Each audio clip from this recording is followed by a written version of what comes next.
The executive elevator doors slid open on the 47th floor, and Adrian Brooks found himself staring directly into the eyes of the woman who still owned pieces of his shattered heart. Charlotte Hayes stood frozen, her $3,000 suit and CEO confidence momentarily stripped away by the sight of the man she'd spent 8 years trying to forget. His maintenance uniform was stained with pipe grease. Her perfectly manicured hand clutched a leather portfolio. Between them stretched a canyon of betrayal, lies, and a love that had never quite died. Neither of them moved. Neither of them breathed. If you're ready for a story about second chances, hidden truths, and the price of loving the wrong person at the wrong time, stay with me until the end.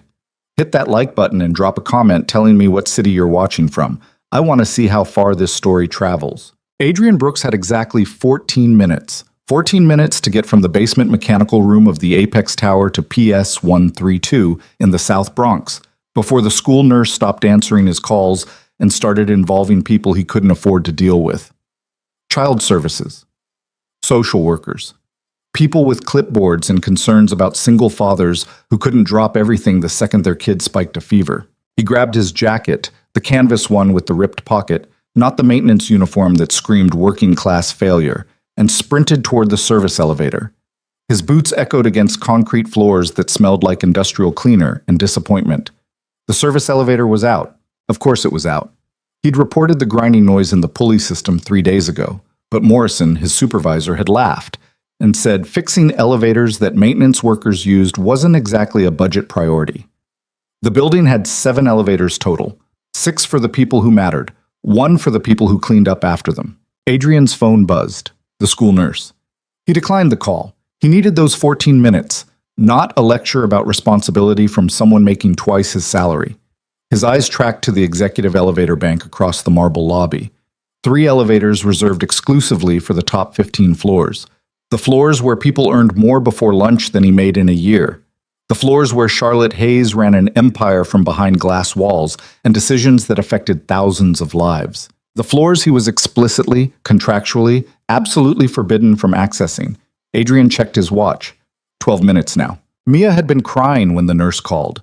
Not the fake dramatic crying she used to get out of math class, but the small, scared crying that meant she actually felt terrible and needed her dad. 6 years old. The only perfect thing he'd ever been part of creating. The only reason he dragged himself out of bed every morning to fix toilets and replace light fixtures in a building that treated him like furniture. He looked at the executive elevators again. Then he ran. His reflection in those polished brass doors looked exactly like what he was, a 32-year-old man who'd aged about 15 years too fast. His maintenance uniform was wrinkled, his hair needed cutting. The scar above his left eyebrow, the one he'd gotten during the worst night of his life, caught the overhead lighting. He jabbed the call button. Nothing happened. He pressed it again, harder, like that ever worked. His phone buzzed twice. The nurse, persistent as hell. He declined again. Come on, come on! The middle elevator chimed. Doors slid open with the kind of smooth mechanical whisper that only expensive German engineering could produce. Adrian stepped inside and immediately felt like an intruder. The floor was actual marble. The walls were paneled in something that looked like mahogany, but was probably even more expensive. Even the air smelled different up here, less recycled, more carefully filtered. He pressed the button for the lobby level. The doors started closing. Adrian exhaled. 10 minutes. He could still make it. He'd apologize to Morrison later, explain about Mia, maybe offer to work a double shift on Saturday to make up for the unauthorized elevator use. Morrison was a bastard, but he had kids. He'd understand. The elevator stopped on 47. No, no, no, no. The doors opened. And there she was. Charlotte Hayes stood less than 6 feet away, looking down at her phone, one hand already reaching forward to step into the elevator. She wore a charcoal suit that probably cost more than his monthly rent. Her dark hair pulled back in a style that was both severe and somehow soft at the same time. She'd always had that ability to look powerful and vulnerable simultaneously, like a blade wrapped in silk. She looked up. Their eyes met. The world stopped. Adrian watched about 17 different emotions flash across her face in the span of 3 seconds. Shock, recognition, confusion, something that might have been pain. Then the CEO mask slammed down, that careful professional neutrality she'd perfected, the expression that gave away absolutely nothing. Adrian. His name came out flat. Not a question, not a greeting, just a statement of fact, like she was confirming something unpleasant. His mouth had stopped working. 8 years. 8 years since he'd seen her face this close, heard her voice directed at him, existed in the same physical space. 8 years of carefully constructed distance, of pretending she was just another person in a city of 8 million, of telling himself he was over it. He wasn't over it, not even close. Charlotte. His voice sounded rough, underused. He cleared his throat. The service elevator is down. I have to get to my daughter's school. Emergency. Something flickered in her expression at the word daughter. She stepped into the elevator, keeping maximum distance from him, her back against the opposite wall. The doors slid closed. 47th floor, she said to the control panel, her voice crisp. I pressed lobby, Adrian said. I'm aware. The elevator started moving up. Adrian's heart rate kicked into something approaching panic. I need to go down. My daughter is sick. The school called. Charlotte didn't look at him. Then you should have used the service elevator. It's broken. Then you should have used the stairs. It's a 47-story building. Then perhaps you should have planned better. Her tone could have flash-frozen water. She still wasn't looking at him, her gaze fixed on the floor indicator above the door. 48. 49. Adrian felt something ugly twist in his chest. 8 years, and she could still do this. Reduce him to feeling small and stupid and worthless with just a few words. He'd forgotten how much it hurt.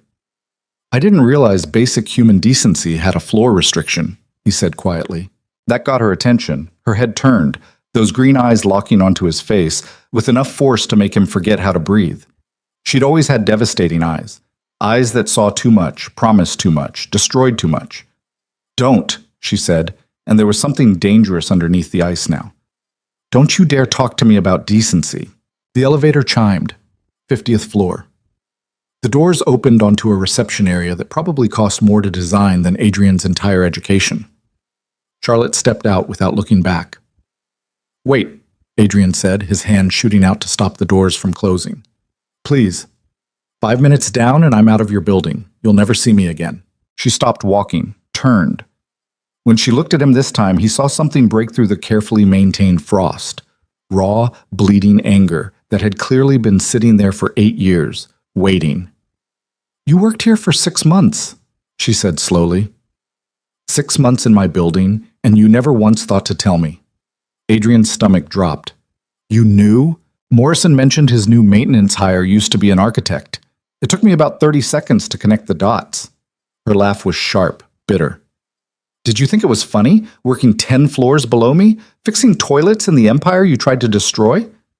I didn't, Adrian started, but his phone was buzzing again. The school. He looked down at the screen, then back up at Charlotte. I have to go. Then go. She turned away. Use the stairs. The elevator doors started closing. Adrian let them. He was already pulling out his phone, dialing the school back, heading toward the emergency stairwell with its 47 floors of concrete and desperation between him and his daughter. Behind him, he heard Charlotte's heels clicking against marble, walking away. Some distances, he thought, couldn't be measured in floors.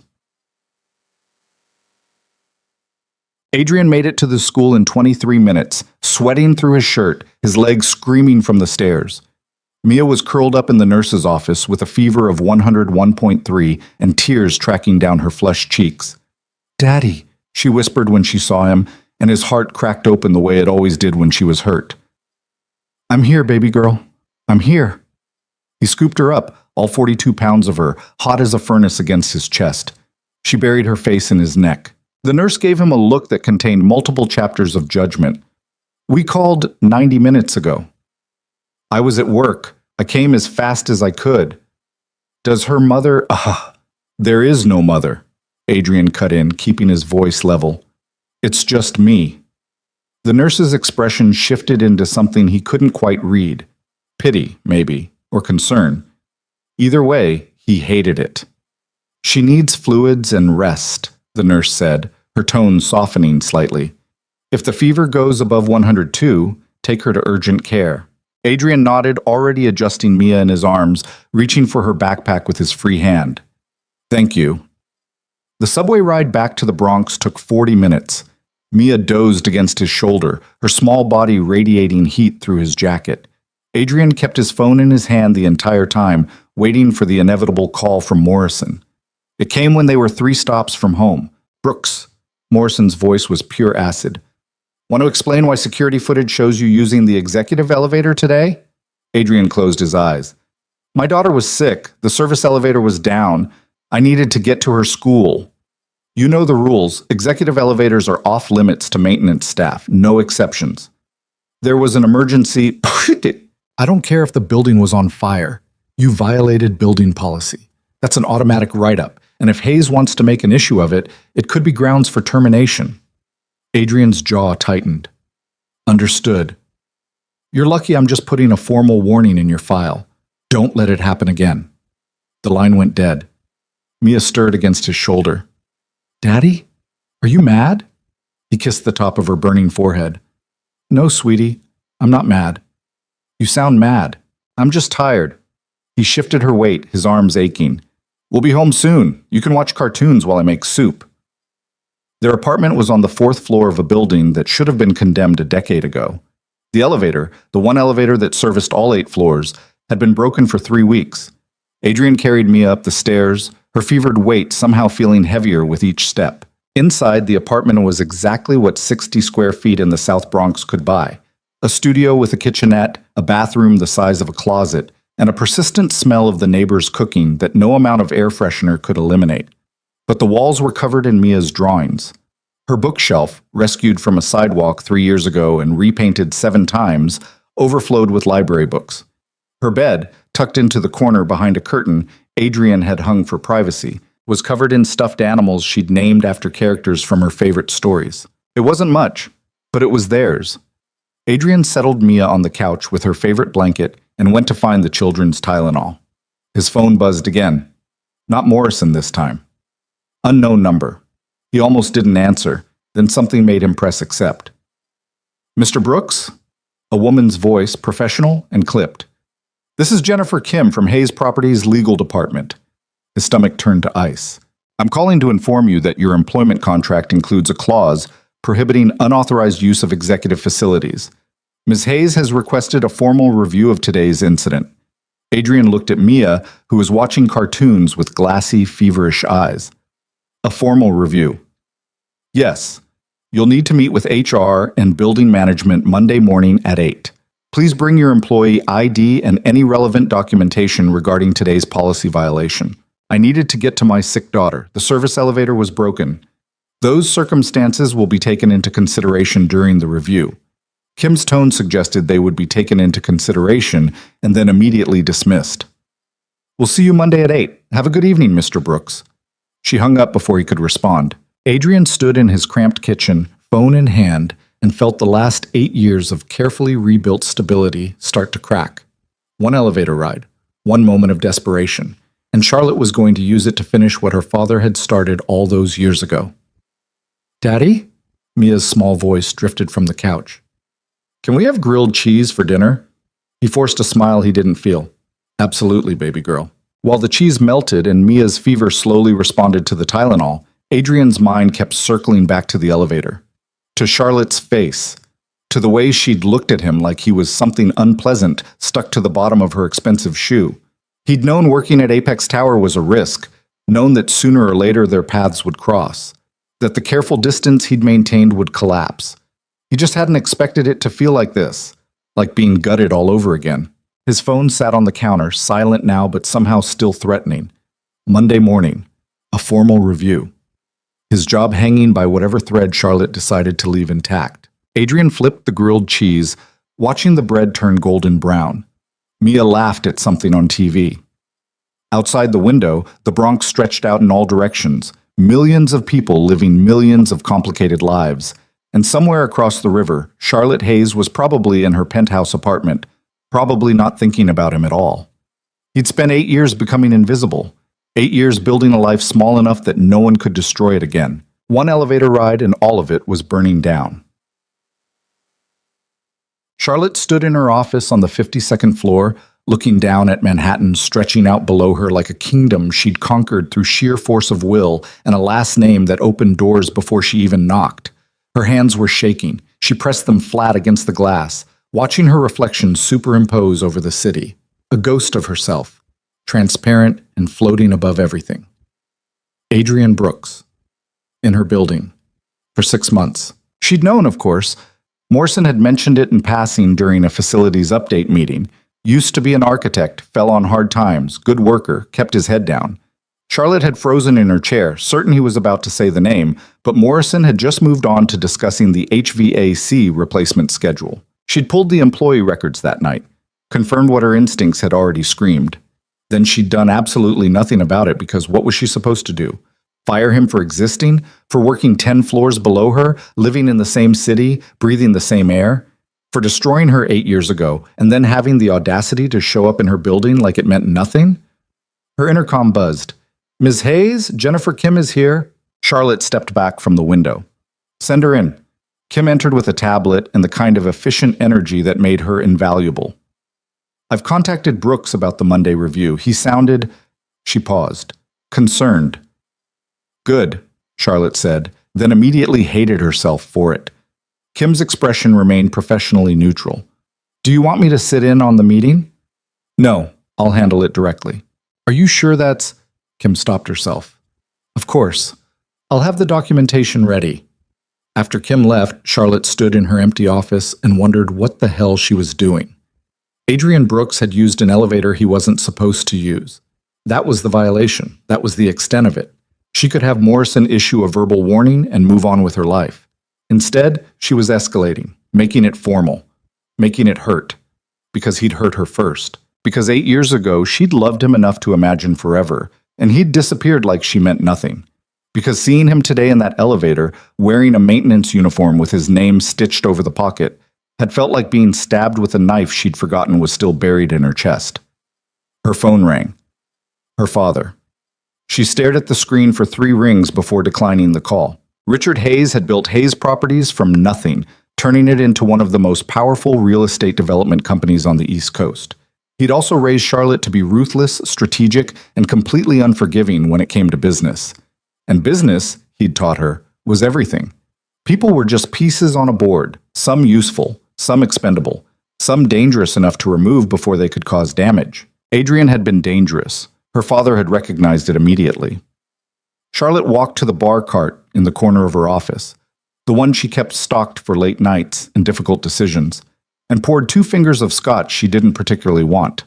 The elevator doors had opened, and there he was, older, harder, wearing exhaustion like a second skin, but still fundamentally him, still capable of making her forget how to breathe. She'd spent 8 years building armor, 8 years becoming someone who didn't need anyone, who couldn't be hurt, who ran a billion-dollar company and made decisions that affected thousands of lives without flinching. 14 seconds in an elevator with Adrienne Brooks, and all of it had crumbled. Her phone buzzed. A text from her father. "We need to talk about the board meeting." She ignored it. Monday morning, she'd sit across from Adrienne and decide his fate. She'd be professional, controlled. She'd explain the violation, outline the consequences, and move on with her life. She wouldn't think about the way his voice had sounded when he said his daughter was sick. Wouldn't remember how he used to talk about wanting kids someday, about building a home that felt safe and warm and nothing like the cold corporate environments they'd both grown up in. Wouldn't wonder what happened to turn that dream into a reality she knew nothing about. Charlotte finished the scotch and set the glass down harder than necessary. Monday morning. She'd be ready. Moquel. The weekend passed in a blur of fever checks and children's television. By Sunday afternoon, Mia's temperature had dropped to normal, and she was back to her usual chaotic energy, building elaborate cities out of blocks and narrating complex stories about princesses who designed buildings. "And then the princess made a tower so tall it touched the clouds," Mia announced, balancing a block on top of her increasingly unstable structure. But it didn't fall down because she was really good at architecture. Adrienne smiled from the kitchenette where he was attempting to make something resembling dinner with ingredients that cost less than $5. "Architecture, huh? That's a big word. You taught me that word." Mia added another block. The tower swayed. "You said you used to make buildings before you fixed them." Something twisted in his chest. Yeah, baby girl, I did. Why did you stop? The question was innocent, curious. 6-year-olds asked why about everything. Why was the sky blue? Why did birds fly? Why did people stop doing things they loved? It's complicated, Adrian said finally. That's what grown-ups say when they don't want to explain. Mia's tower collapsed. She immediately started rebuilding. Ms. Peterson says everyone should do what makes them happy. Ms. Peterson is your kindergarten teacher. She gets summers off and health insurance. Mia frowned at her blocks, concentrating. What's health insurance? Something Daddy worries about, so you don't have to. His phone buzzed. He'd been checking it compulsively all weekend, waiting for more communication from Hayes Properties, more evidence that Monday's meeting would be exactly as bad as he imagined. This time it was just a reminder about his shift schedule. Tuesday through Saturday, 7 a.m. to 4 p.m. Basement mechanical room, 47 floors away from executive elevators and second chances. If he still had a job after Monday. Daddy? Mia was watching him with those enormous blue eyes that saw too much. Are you worried? He crouched down next to her tower. A little. About what? How did you explain to a 6-year-old that her father's past was catching up with him? That one mistake, one moment of trying to do the right thing, had cost him everything and might be about to cost him what little he'd managed to rebuild? Just work stuff, he said. Nothing for you to worry about.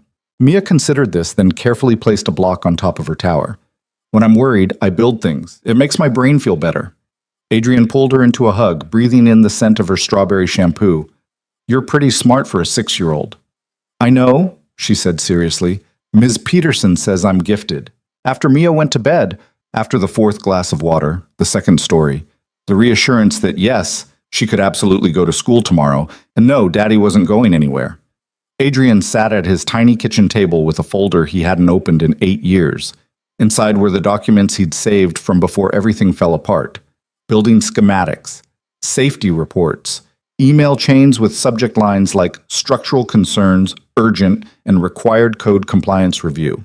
Evidence of the exact moment his life had split into before and after. The Riverside Luxury Housing Project. 42 units of high-end apartments marketed to young professionals.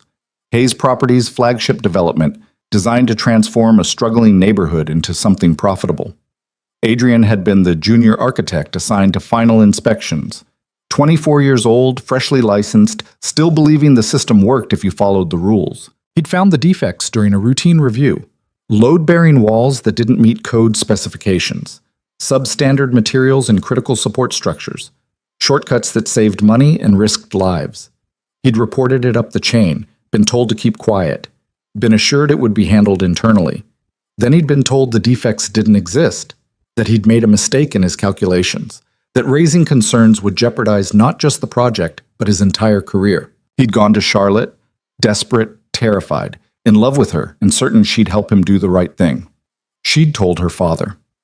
2 days later, Adrian had been accused of corporate espionage, of attempting to sabotage the project, of fabricating evidence to damage Hayes Properties' reputation. Documents had been altered. His reports had disappeared. Witnesses had suddenly remembered him acting suspicious, disgruntled, possibly mentally unstable. The architecture board had revoked his license pending investigation. The investigation had found him guilty of professional misconduct. Charlotte had stopped answering his calls. And then the real threat had come. Late night. Richard Hayes himself. Very simple. Very clear. Walk away quietly or be destroyed completely. Criminal charges. Civil suits. A blacklist that would follow him for the rest of his life. And worse, much worse, if he continued making noise about Riverside, his personal life would become very public. Every mistake, every secret, everything that could be used as a weapon. Adrian had been 24 years old and drowning.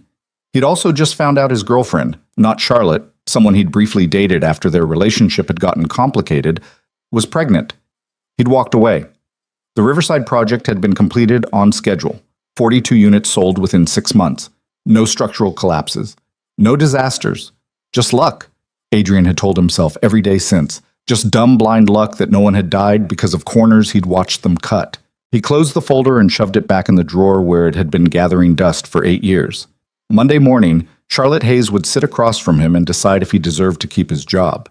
She'd probably enjoy it, Probably felt good to have power over the man who tried to expose her father's corruption. Except she didn't know the whole story. Didn't know about the threats, the blackmail, the choice between truth and survival. Didn't know that walking away from her had been the hardest thing he'd ever done. Adrian looked at the clock. 11:47 p.m. In about 8 hours, he'd walk into that meeting and face whatever came next. He thought about Mia, asleep behind her curtain, her stuffed animals arranged in careful order around her pillow. Whatever happened tomorrow, she'd be okay. He'd make sure of it. Even if it meant swallowing his pride, accepting whatever punishment Charlotte wanted to deliver, and spending the rest of his life invisible. Some battles, he'd learned, you fought by refusing to fight at all. Monday morning arrived with rain that turned Manhattan into a study in gray. Adrian stood outside the Apex Tower at 7:43 a.m., watching water stream down the glass and steel facade, trying to convince himself to go inside. Mia's daycare didn't open until 8. He'd had to drop her at his neighbor Mrs. Chen's apartment, a woman in her 70s who watched Mia sometimes when Adrian's schedule got complicated. She'd answered the door in her bathrobe, taken one look at his face, and asked no questions. "Go," she'd said, already ushering Mia toward her kitchen table where she kept crayons and paper. "We'll make dumplings." Now Adrian stood on the sidewalk, rain soaking through his jacket. The good one, not the maintenance uniform, and watched important people stream past him into the building. People with umbrellas and expensive shoes and jobs that came with titles instead of name tags. He'd been one of them once, a lifetime ago. At 7:55, he went inside. The lobby was different when you weren't running through it in a panic. Marble floors polished to a mirror shine. Abstract sculptures that probably cost more than his yearly salary. A security desk staffed by men in suits who nodded at executives and scrutinized everyone else. "Adrian Brooks," he told the guard. "I have a meeting with HR at 8. The guard checked his computer, printed a visitor badge, and pointed toward the elevator bank. 49th floor, conference room C. Not the executive elevators this time. The middle-tier ones that serviced floors 20 through 50. Small mercies. Adrian rode up with 3 other people who didn't acknowledge his existence. They got off on 32, and he continued alone, watching the numbers climb. 49. The doors opened onto a reception area done in shades of gray and white. A woman behind a glass desk looked up with the kind of professional smile that meant nothing. "Adrian Brooks. I have an 8 o'clock. Conference room C, down the hall. 3rd door on your right." The hallway stretched out like a death march. Adrian's footsteps were too loud against the polished floor. Through glass walls on either side, he could see into offices where people worked on computers, talked on phones, lived lives that didn't include being summoned to HR meetings that might end with unemployment. Conference room C was small. A table that could seat 8 but currently held only Morrison, looking uncomfortable in a tie, and Jennifer Kim from legal, her expression giving away absolutely nothing. Charlotte wasn't there. Adrian felt something unclench in his chest that might have been relief or might have been disappointment. "Mr. Brooks." Kim gestured to a chair across from her. "Please sit." He sat. Morrison wouldn't look at him. Kim opened a folder that was probably his personnel file. "We're here to discuss Friday's incident involving unauthorized use of executive elevator facilities." "I understand," Adrian said. His voice came out steadier than he felt. "Can you walk me through what happened?" He explained. The sick daughter. The broken service elevator. The decision to use an elevator he knew he wasn't supposed to use. He kept it factual, didn't make excuses, and tried to ignore the way Morrison was studying the table like it held the secrets of the universe. Kim took notes on her tablet. "You're aware this violates Section 12 of your employment contract?" "Yes." "And you proceeded anyway?" "My daughter was sick. I needed to get to her school. The appropriate protocol would have been to notify your supervisor and request emergency leave." Adrian glanced at Morrison, who was still performing an intensive examination of the wood grain. "My supervisor was in a facilities meeting. I made a judgment call." "A judgment call that violated building policy," Kim said. "Yes." She made another note. The silence stretched out, broken only by the rain against the windows and the distant hum of the building's HVAC system. Finally, Kim looked up. "Ms. Hayes has requested that this matter be handled with a formal written warning. The warning will remain in your personnel file for 12 months. Any additional policy violations during that period will result in immediate termination." Adrian blinked. That's it? Were you expecting something different? He'd been expecting to be fired. Expected Charlotte to use this as an excuse to remove him from her building, her life, her peripheral vision. Instead, she was giving him a warning, a slap on the wrist. Mercy, he didn't understand. No, he said carefully. I understand. Kim slid a document across the table. Sign here acknowledging you've been informed of the violation and the consequences. He signed. His handwriting looked shaky. You're scheduled to resume your normal duties tomorrow, Kim said, already closing her folder. Morrison will brief you on any maintenance issues that arose during your absence. Morrison finally looked up. We're done here? We're done. They stood. Adrian followed Morrison out into the hallway, his mind still trying to process what had just happened. You got lucky, Morrison muttered once they were alone in the elevator heading back down. Hayes could have pushed for termination. No idea why she didn't. Adrian didn't answer. He was too busy trying to figure out the same thing. The elevator stopped on 47. The doors opened. Charlotte stood there, and for the second time in 4 days, they found themselves occupying the same 6 square feet of space. Morrison went rigid. Ms. Hayes? Morrison. Her eyes flicked to Adrian, then away. I need to speak with Mr. Brooks. Privately. Morrison looked like he'd rather be literally anywhere else. Of course, I'll just take the stairs. He bolted. Charlotte stepped into the elevator. The doors closed. She pressed the button for 52 without looking at Adrian. Thank you, he said quietly. For the warning instead of, don't thank me. Her voice was sharp. I didn't do it for you. The elevator climbed. Adrian watched the numbers change and tried to figure out what to say. 8 years of silence, and now they were trapped together again, and he had no idea how to navigate this. You have a daughter, Charlotte said suddenly. Yes. How old? 6. He could see her doing the math, saw the exact moment she reached the conclusion. Her jaw tightened. You got someone pregnant right after... She stopped, started again. While we were... It wasn't like that, Adrian said. Then what was it like? The elevator chimed. 52.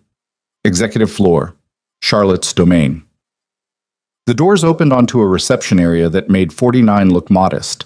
Floor-to-ceiling windows, art that belonged in museums, furniture that probably required a waiting list. Come with me, Charlotte said, already walking. Adrian followed because what else was he going to do?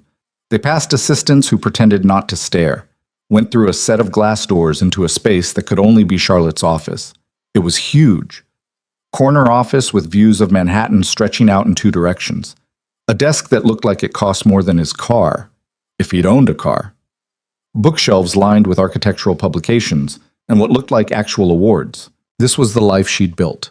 The empire she'd inherited and expanded. Charlotte closed the door behind them and turned to face him. Explain. Explain what? Everything. She crossed her arms. You disappeared 8 years ago without a word. No explanation, no goodbye, just gone. And now you're here, working in my building, raising a child I knew nothing about, and I'm supposed to just... what? Pretend none of it matters? Adrian felt something crack open inside him. 8 years of keeping quiet. 8 years of swallowing the truth because speaking it would have destroyed everything he'd been trying to protect. You want the truth? His voice came out rougher than intended. Your father threatened me. Told me if I didn't disappear and keep my mouth shut about Riverside, he'd make sure I never worked again. He'd file criminal charges, sue me into oblivion, and if that wasn't enough, Riverside? Charlotte's expression shifted. What does Riverside have to do with everything? It has everything to do with everything. Adrian laughed, bitter. You don't know. You actually don't know. Know what? He'd kept quiet for 8 years, protected her from this. But standing here in her office, watching her look at him like he was the villain in their story, something inside him snapped. The structural defects I reported, he said. The ones I was accused of fabricating. They were real, Charlotte. Every single one of them. That building should never have been approved for occupancy. Her face went carefully blank. That's not... The investigation cleared the project. You were found to have made calculation errors. I didn't make errors. I found problems, reported them, and got buried for it. He could hear his voice rising but couldn't stop it. Your father had the reports altered, had my findings deleted, convinced the board I was unstable and trying to sabotage the company. That's a serious accusation. It's the truth. Charlotte moved behind her desk, putting furniture between them like a barricade. My father built this company from nothing. He's made mistakes, but he wouldn't what? Wouldn't sacrifice one junior architect to protect a multi-million-dollar project? Adrian shook his head. He did exactly that. And when I tried to fight back, tried to go public, he made it very clear what would happen. So you just left. I didn't have a choice. Everyone has a choice. Not when the alternative is prison. Adrian's hands clenched into fists at his sides. Not when you're 24 years old and terrified and your girlfriend, not you, someone else, just told you she's pregnant and you need to figure out how to survive. Charlotte sat down slowly in her chair. You left me to protect yourself. I left to protect everyone. The anger was draining out of him now, leaving behind something that felt like exhaustion. If I'd kept pushing, your father would have destroyed me completely, and you would have been caught in the middle of it. So I walked away, took a job doing maintenance work, and tried to build a life that didn't involve architecture or Hayes Properties or you. The silence that followed felt like standing in a vacuum. Charlotte's hands were flat on her desk, her knuckles white. Riverside was inspected by independent engineers. The city signed off on it. If there were actual structural problems, then everyone got lucky, Adrian cut in. Lucky that the shortcuts didn't cause a collapse. Lucky that the substandard materials held. Lucky that no one died because profit margins mattered more than safety codes. You're asking me to believe my father committed fraud. I'm telling you what happened. Charlotte stood abruptly and walked to the windows. Rain streaked down the glass, distorting the city beyond. She stood there for a long time, not speaking. When she finally turned back, her expression was carefully controlled again. Professional, distant. If what you're saying is true, she said slowly, then you should have proof, documentation, something beyond accusations. I had proof. Your father made it disappear. Convenient. The word landed like a slap. Adrian moved toward the door. I answered your questions. I told you the truth. Whether you believe it or not is up to you. Wait. He stopped, hand on the door handle. Charlotte was still standing by the windows, backlit by gray daylight. Why now?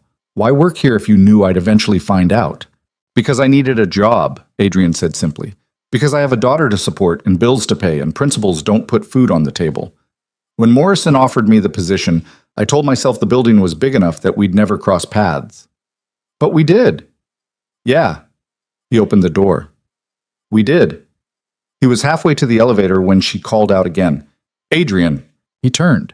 She was standing in the doorway of her office, and for just a second she looked less like a CEO and more like the woman he'd loved 8 years ago.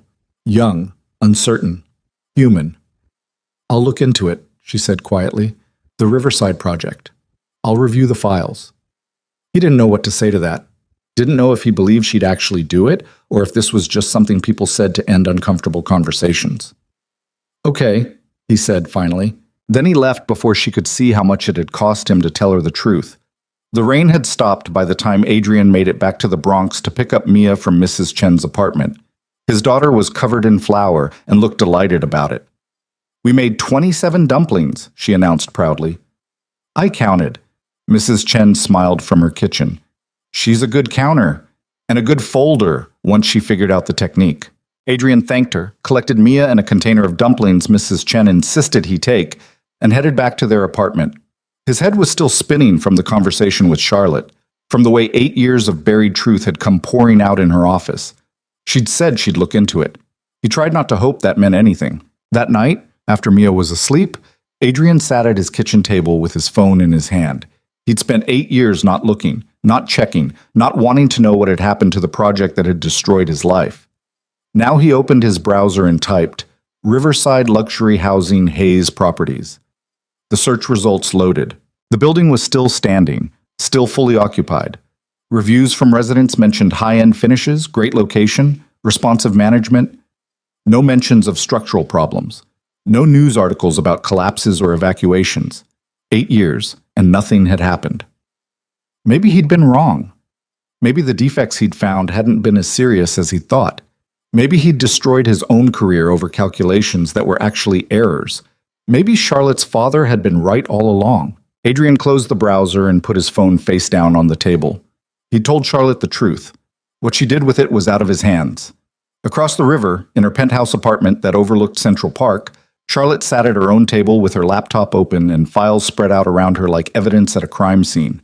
She'd left the office at 7, skipped dinner, and gone straight to her private server where Hayes Properties kept archived project documentation. 8 years of files, thousands of documents. Finding Riverside hadn't been hard. The project folder was extensive: planning documents, architectural drawings, engineering reports, inspection records, financial statements. She'd started with the engineering reports. 3 different firms had inspected the building during construction. All 3 had signed off on structural integrity. The city had issued a certificate of occupancy. Everything was properly documented, properly filed, properly approved. Charlotte pulled up the architectural drawings next, studied the load-bearing wall specifications, the materials lists, the structural calculations that determined whether the building could safely support 42 units of residential occupancy. She wasn't an engineer. Her degree was in business administration with a minor in urban development. But she'd grown up in this industry, had spent her childhood listening to her father talk about construction projects over dinner, had learned to read blueprints before she'd learned algebra. Something in the calculations felt off. Not wrong, exactly, but simplified in a way that made assumptions about material quality that might not hold if the actual materials used were even slightly substandard. She cross-referenced the materials list with the procurement records. The procurement records showed purchases from suppliers she recognized.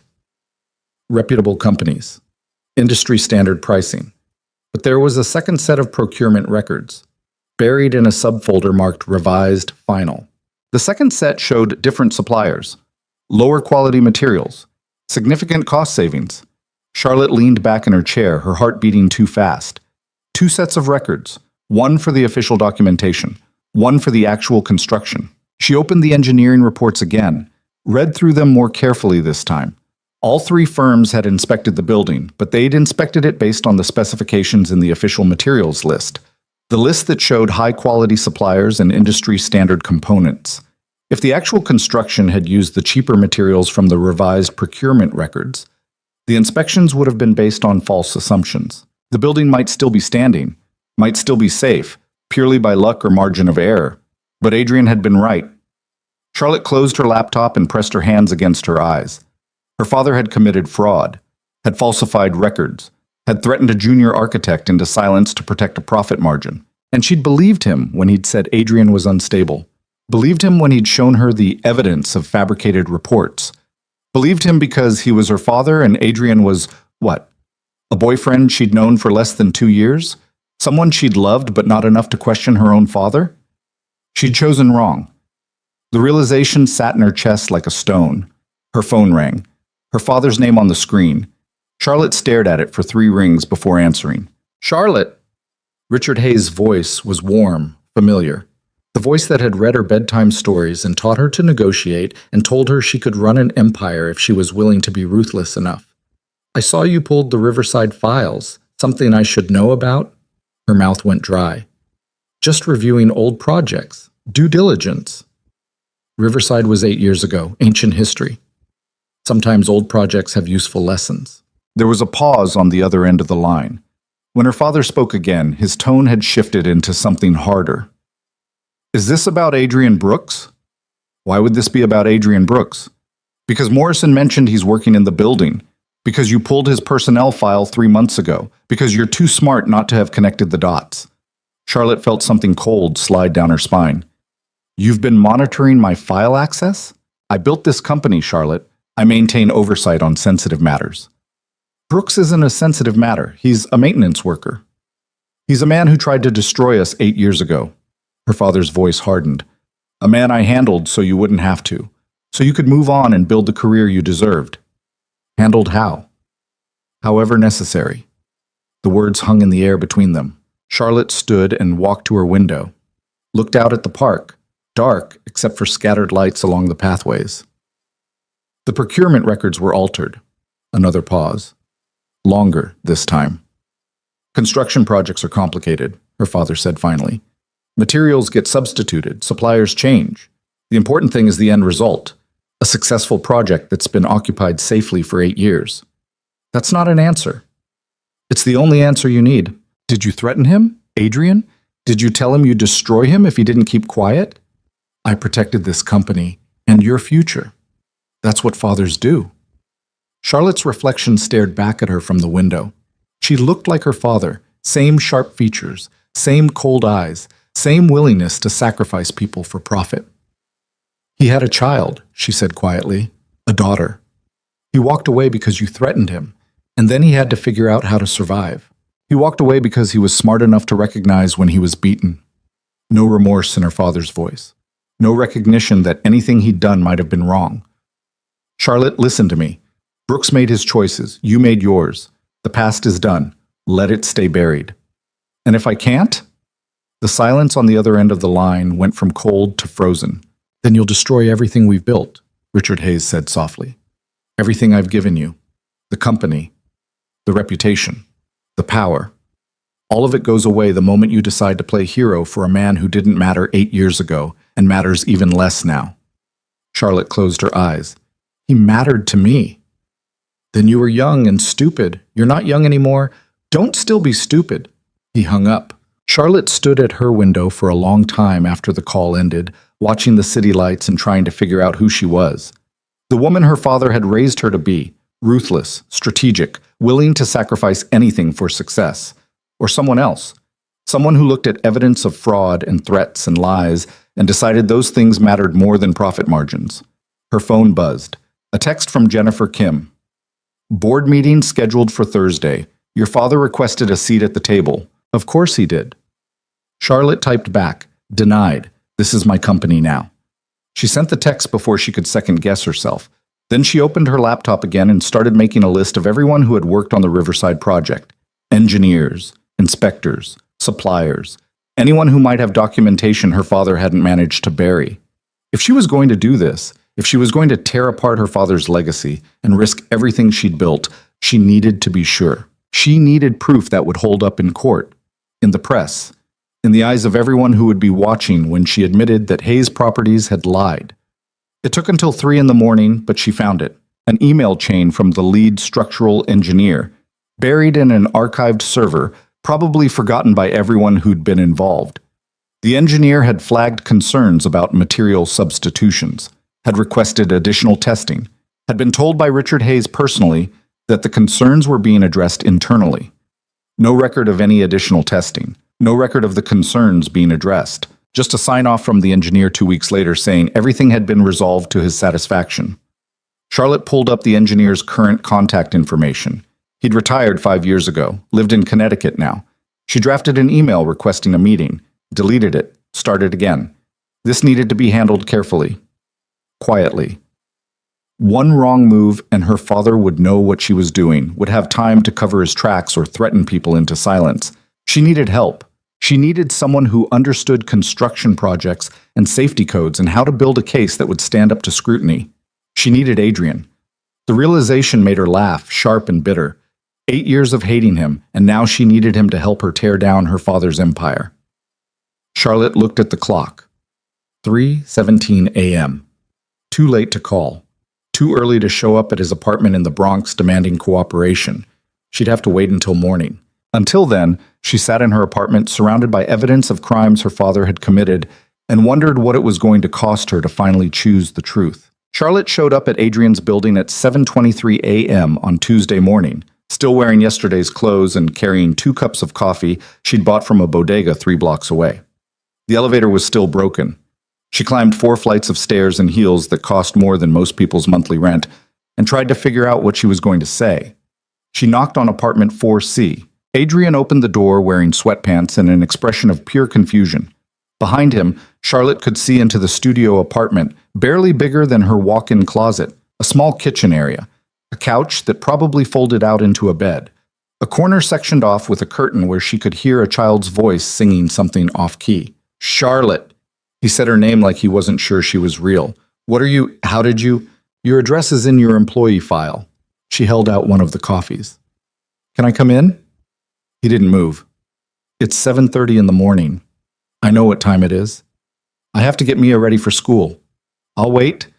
Adrian stared at her for another few seconds, then stepped back to let her inside. The apartment was cramped but obsessively clean. Children's drawings covered one wall. Books were stacked in careful piles. Everything had a place, a purpose. "Daddy?" A small voice came from behind the curtain. "Is someone here?" "Just someone from work, baby girl. Keep getting dressed." Charlotte set both coffees on the tiny kitchen counter and tried not to look around like she was cataloging poverty. This was where he lived, where he'd been living while she'd been in her penthouse with its marble counters and park views. "I found the procurement records," she said quietly. "The real ones. You were right about everything." Adrian leaned against the wall, arms crossed. He looked exhausted. "Okay? That's it? Just okay? What do you want me to say? I told you the truth yesterday. Now you've verified it. Congratulations." The bitterness in his voice was deserved, but it still stung. "I need your help," Charlotte said. "With what?" "Building a case. I found documentation, but I need someone who understands the technical aspects. Someone who can explain why the material substitutions were dangerous. Someone who tried to do exactly that 8 years ago and got destroyed for it." Adrian's laugh was sharp. "Yeah, I'm really eager to sign up for round 2. This is different." "How?" "Because this time I believe you." The words came out harder than she'd intended. "Because this time I'm not going to let my father bury the truth." Behind the curtain, there was a thump and a small "ow." "Mia?" Adrian called out. "You okay?" I fell off the bed. "Did you hurt anything?" "Just my dignity." Adrian's mouth twitched toward something that might have been a smile. "Your dignity will recover. Come out here when you're dressed." Charlotte watched him move toward the kitchen area, starting to pack what looked like a lunch in a container that had seen better days. Everything about this place, about his life, spoke of someone getting by on the absolute minimum. "I can't do this," he said without looking at her. "I have a kid to support, a job I need to keep. Going after your father again, it's suicide." "So you're just going to let him get away with it?" "He already got away with it. 8 years ago. The building's still standing. No one died. Case closed." "That doesn't make what he did okay." Adrian turned to face her, and the look in his eyes made her take a step back. "You think I don't know that? You think I haven't spent 8 years wondering if I should have fought harder? Pushed back more? But I made a choice, Charlotte. I chose survival. I chose being able to feed my daughter over being right. What if you could be both? There's no world where those two things exist together, not when you're fighting someone like Richard Hayes." The curtain pulled back and a small girl emerged. She had Adrian's blue eyes and blonde hair that had been brushed but was already starting to escape its ponytail. She wore jeans with patches on the knees and a t-shirt with a cartoon character Charlotte didn't recognize. The girl stopped when she saw Charlotte. "Who are you?" "This is Ms. Hayes," Adrian said. "She works in my building." "Are you Daddy's boss?" Charlotte had to work not to smile. "Something like that." Mia studied her with the kind of intensity only children could pull off. "You're really pretty, like princess pretty." "Mia," Adrian warned.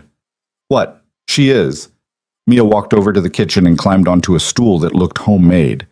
"Do you live in a castle?" "Sort of," Charlotte said, surprising herself.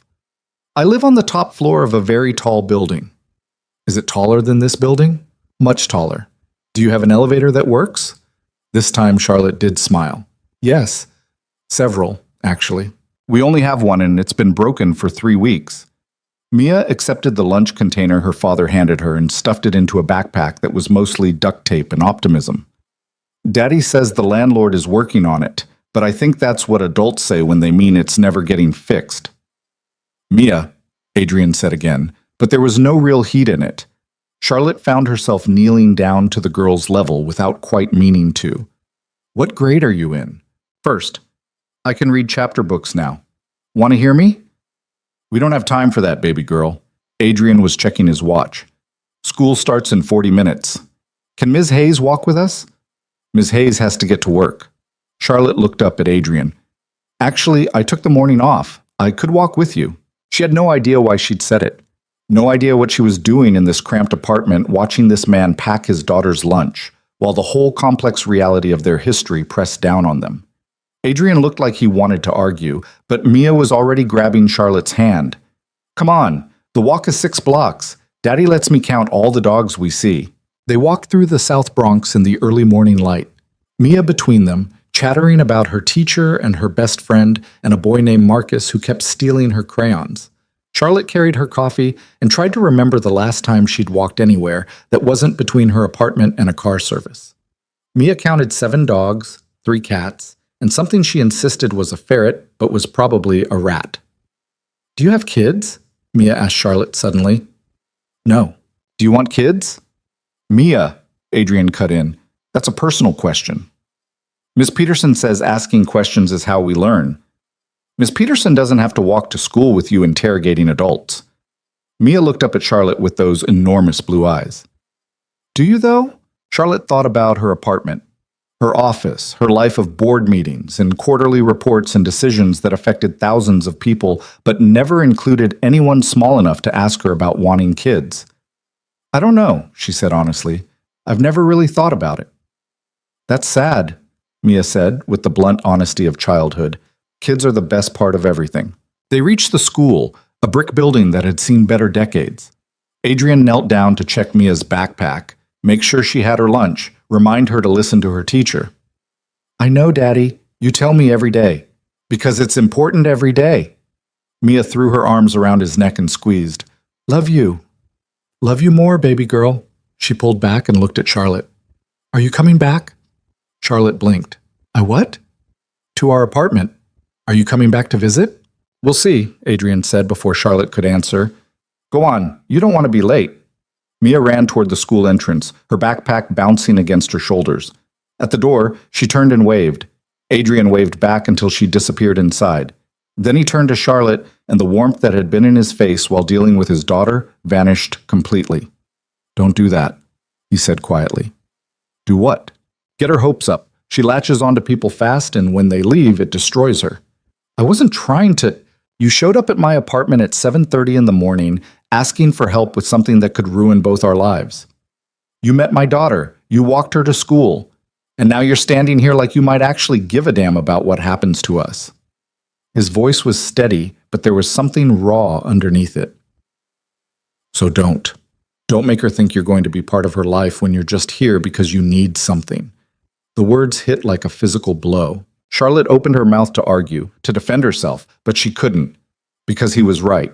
She had come here because she needed help, had met Mia as a byproduct, not a goal, had walked to school because the little girl had grabbed her hand, not because Charlotte had wanted to be there. "I'm sorry," she said finally. Adrian started walking back toward his building. Charlotte followed, unsure if she was supposed to or not. "The engineer who flagged the concerns," Adrian said after half a block. "Do you have his contact information?" "Yes." "Does he still do consulting work?" "I don't know. He's retired." "Track him down. See if he kept personal copies of his correspondence. If he did, and if he's willing to testify, that's your smoking gun." Adrian's hands were shoved in his pockets, his shoulders tight. "But you need to understand something. Going after your father means going after Hayes Properties. It means admitting fraud on a major project. It means lawsuits, investigations, probably criminal charges." "I know. Do you?" "Because the company you're about to destroy is the one that signs your paychecks. The one with your name on the building. It's also the company that threatened you into silence and falsified safety records." Charlotte stopped walking. "I can't just ignore that because it's inconvenient." Adrian turned to face her. "Why now? Why does it matter now?" "Because I spent 8 years thinking you were the bad guy in our story," Charlotte said, her voice cracking slightly. 8 years believing my father's version, and I was wrong about all of it. So this is guilt. This is trying to do the right thing. The right thing 8 years ago was believing me when I came to you for help." The anger in his voice was quiet, but devastating. "The right thing was questioning your father instead of just accepting his story. You don't get credit for doing the right thing now when it's 8 years too late." He was right about that too. Charlotte watched him walk away, back toward his building with its broken elevator and its 4th-floor apartment that barely fit 2 people. She should let him go. Should handle this herself, find another engineer to consult, build her case without dragging him back into a mess that had already cost him everything. Instead, she pulled out her phone and made a call. "Jennifer Kim." "It's Charlotte. I need you to pull something for me." By noon, Charlotte was back in her office with a file that made her feel sick. The heating failure at PS 132, the school Mia attended, had been caused by a faulty boiler system. The boiler had been installed 3 years ago by a Hayes Properties subsidiary as part of a city infrastructure contract. The installation records showed corners cut, cheap materials, minimal safety testing. The same pattern as Riverside, just in a different building. Charlotte stared at her computer screen and thought about a 6-year-old girl who counted dogs on the way to school and believed asking questions was how you learned. That girl sat in classrooms heated by a system that might fail because Hayes Properties had prioritized profit over safety. Again. Her intercom buzzed. "Ms. Hayes, your father is here to see you." Charlotte's stomach dropped. "I didn't schedule a meeting with him." "He says it's urgent." Of course it was. Richard Hayes walked into her office like he owned it, which, technically, he had until Charlotte had forced him into early retirement 2 years ago. He wore a suit that probably cost $5,000 and an expression that suggested he was about to enjoy this conversation. "Charlotte." He settled into one of her guest chairs without being invited. "We need to talk about Adrian Brooks." "There's nothing to talk about." "Really?" "Because my sources tell me you pulled the Riverside files, accessed archived procurement records, and showed up at Brooks' apartment this morning." He smiled. "You're not as subtle as you think you are." Charlotte kept her face neutral. "I'm reviewing old projects. That's part of my job." "Reviewing or building a case? Does it matter?" "It matters because you're about to make a very stupid mistake." Her father leaned forward. "Let me be clear. If you pursue this, if you try to expose what happened with Riverside, you won't just be destroying me. You'll be destroying the company, your reputation, and your future." "Maybe some things are worth destroying for?" "Like Adrian Brooks?" Her father's laugh was cold. "The man is a maintenance worker with a bastard child and a grudge. He's nobody." "Don't call her that." The words came out sharp enough to make her father pause. "Her," he repeated slowly. "You've met the kid. Her name is Mia. She's 6 years old, and she's brilliant. She's leverage." Richard stood and walked to the windows. "This is what Brooks does, Charlotte.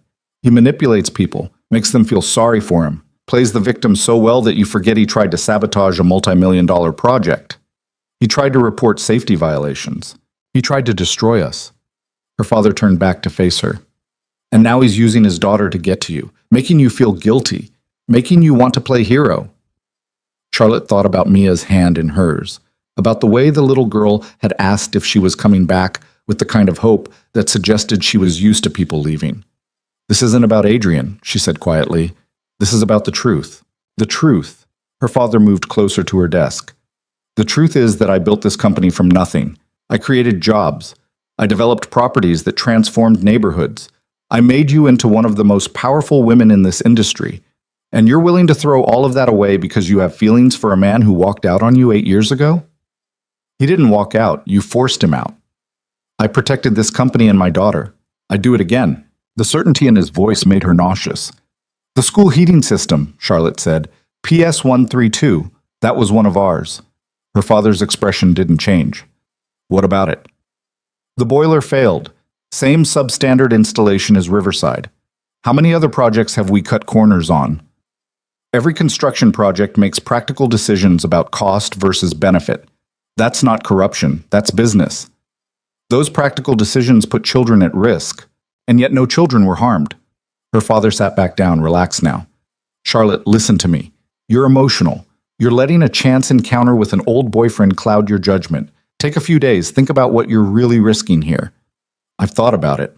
"Then think harder." He stood. "Because if you move forward with this, I won't protect you. I'll make sure everyone knows you were involved in the decision-making process, that you approved budgets, that you signed off on project completions. You want to burn down Hayes Properties? Fine. But you'll burn with it." He left before she could respond. Charlotte sat at her desk, her hands shaking, and tried to figure out if her father was bluffing. She'd taken over as CEO 2 years ago, but before that she'd been VP of operations. She had signed off on budgets, had approved project completions. If there was an investigation into Hayes Properties' construction practices, her name would be all over the documentation. Her father was right. Exposing the truth would destroy her too. Her phone buzzed, a text from an unknown number. Mia's school called. "Heating's out again. They're sending kids home early. Thought you should know." Adrian Charlotte stared at the message. He had no reason to tell her. No reason to keep her in the loop about his daughter's school day, unless he was starting to trust her, or unless he was testing her to see if she'd actually do something about it. She grabbed her coat and headed for the elevator. The school was chaos when Charlotte arrived 30 minutes later. Parents crowded the hallway, kids in coats being signed out early, teachers trying to maintain order while clearly frustrated. She spotted Adrian near the office, Mia bundled up next to him in a jacket that looked 2 sizes too big. "Ms. Hayes!" Mia's face lit up when she saw Charlotte. "The heat broke again. We might get tomorrow off too." "That's not necessarily a good thing, baby girl," Adrian said, but his eyes were on Charlotte. "What are you doing here?" "I wanted to see the problem myself. It's a broken boiler, not much to see." Charlotte looked around the hallway. Dozens of kids, some excited about the unexpected day off. Others, the ones whose parents both worked, who didn't have backup childcare, who needed school to be reliable, looking stressed. "How often has this happened?" she asked quietly. 4 times this year, Adrian said. "Each time they patch it. Each time it fails again." "Where's the boiler room?" Adrian raised an eyebrow. "Why?" "Because I want to see it." He studied her for a long moment, then looked down at Mia. "Can you wait here with Ms. Rodriguez for 5 minutes?" The teacher standing nearby nodded. Mia looked suspicious but allowed herself to be led toward a classroom. Adrian took Charlotte down a stairwell into the basement. The boiler room was exactly as depressing as she'd imagined. Concrete floors, exposed pipes, and a heating system that was currently silent and cold. "There!" Adrian pointed to a section of piping that even Charlotte could tell was corroded. "The condensate return line. It's been patched 3 times. Keeps failing because whoever installed this used the wrong grade of pipe for the application." Charlotte pulled out her phone and started taking pictures. "What are you doing?" "Documentation." She photographed the piping, the boiler serial number, the installation placard that showed Hayes Properties' subsidiary as the contractor. "This is going in my case file." "Your case file?" "Against my father, against the company." She lowered her phone and looked at Adrian. "You were right. It's not just Riverside, it's a pattern." Adrian leaned against the wall, his expression unreadable. "You're really going to do this?" "Yes." "Even though it destroys you too?" "Even though." "Why?" Charlotte looked around the boiler room, thought about Mia sitting upstairs, about the other kids who depended on this system working, about 8 years of living with a lie because it was easier than facing the truth. "Because your daughter asked me if I was coming back," she said quietly. "And I realized I wanted to be the kind of person who could say yes." Adrian didn't respond for a long moment. Then he pushed off the wall and moved closer to her, close enough that she could see the exhaustion in his face, the way 8 years of struggling had carved lines around his eyes. "If you do this," he said, "if you really go after your father, he's going to come after you with everything he has. He'll make you look incompetent, guilty. He'll turn the board against you. He'll probably succeed." "I know." "And you're still willing to risk it?" Charlotte thought about her penthouse apartment, her corner office, her carefully constructed life of power and control and loneliness. "Yeah," she said, "I am." Something shifted in Adrian's expression. Not forgiveness, not trust, but maybe the beginning of belief that she meant what she was saying. "Then you're going to need more than just procurement records," he said. "You need testimony from people who were there, workers who saw the shortcuts, inspectors who were pressured to sign off, suppliers who were told to provide cheap materials. Will any of them talk? Not if they think it'll cost them their jobs, but if you can offer protection, immunity, maybe legal support, some of them might."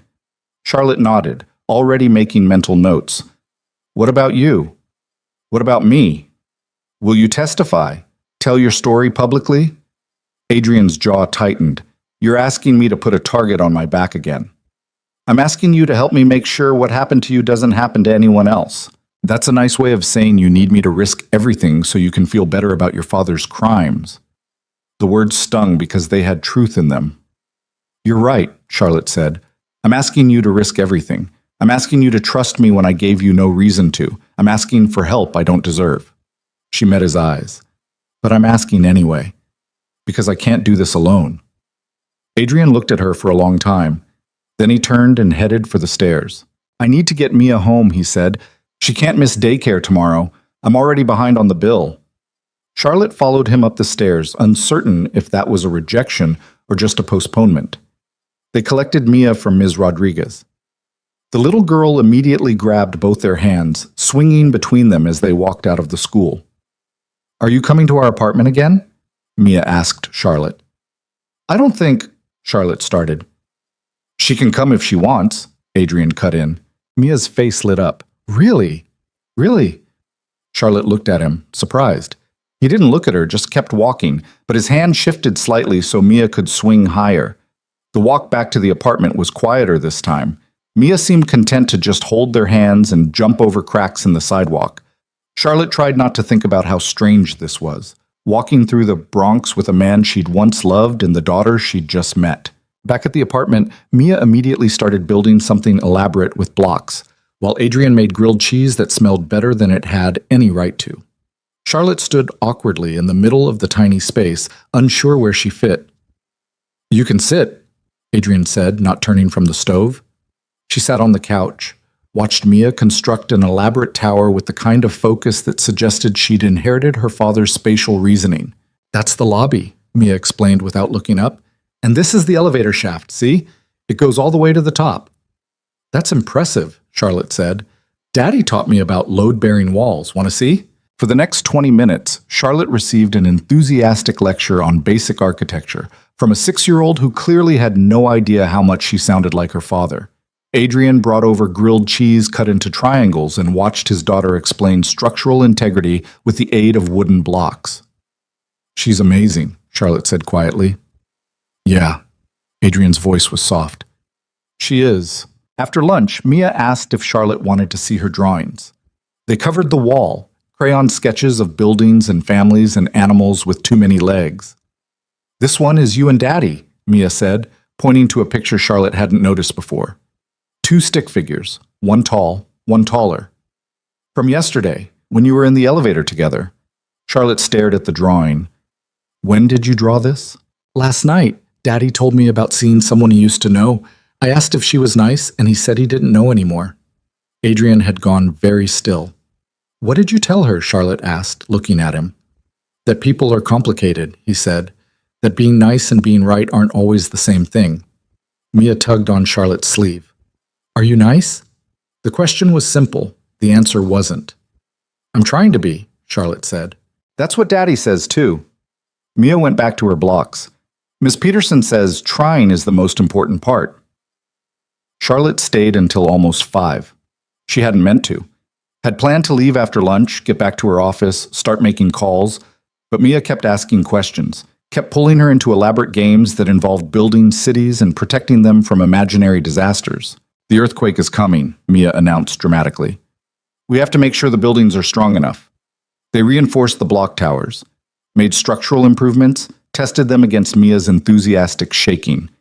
"See?" Mia said proudly when her tower remained standing. "Good architecture saves people." Adrian was watching from the kitchen, his expression complicated. When Charlotte finally said she needed to go, Mia hugged her without warning, just threw her small arms around Charlotte's waist and squeezed. "Come back soon," she said. "We can build more things." Charlotte hugged her back, surprised by how much the gesture affected her. "I'll try." "Trying is the most important part," Mia repeated. Adrian walked Charlotte to the door.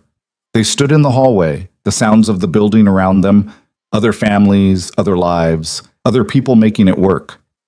"Thank you," Charlotte said, "for letting me stay." "Mia liked having you here." He paused.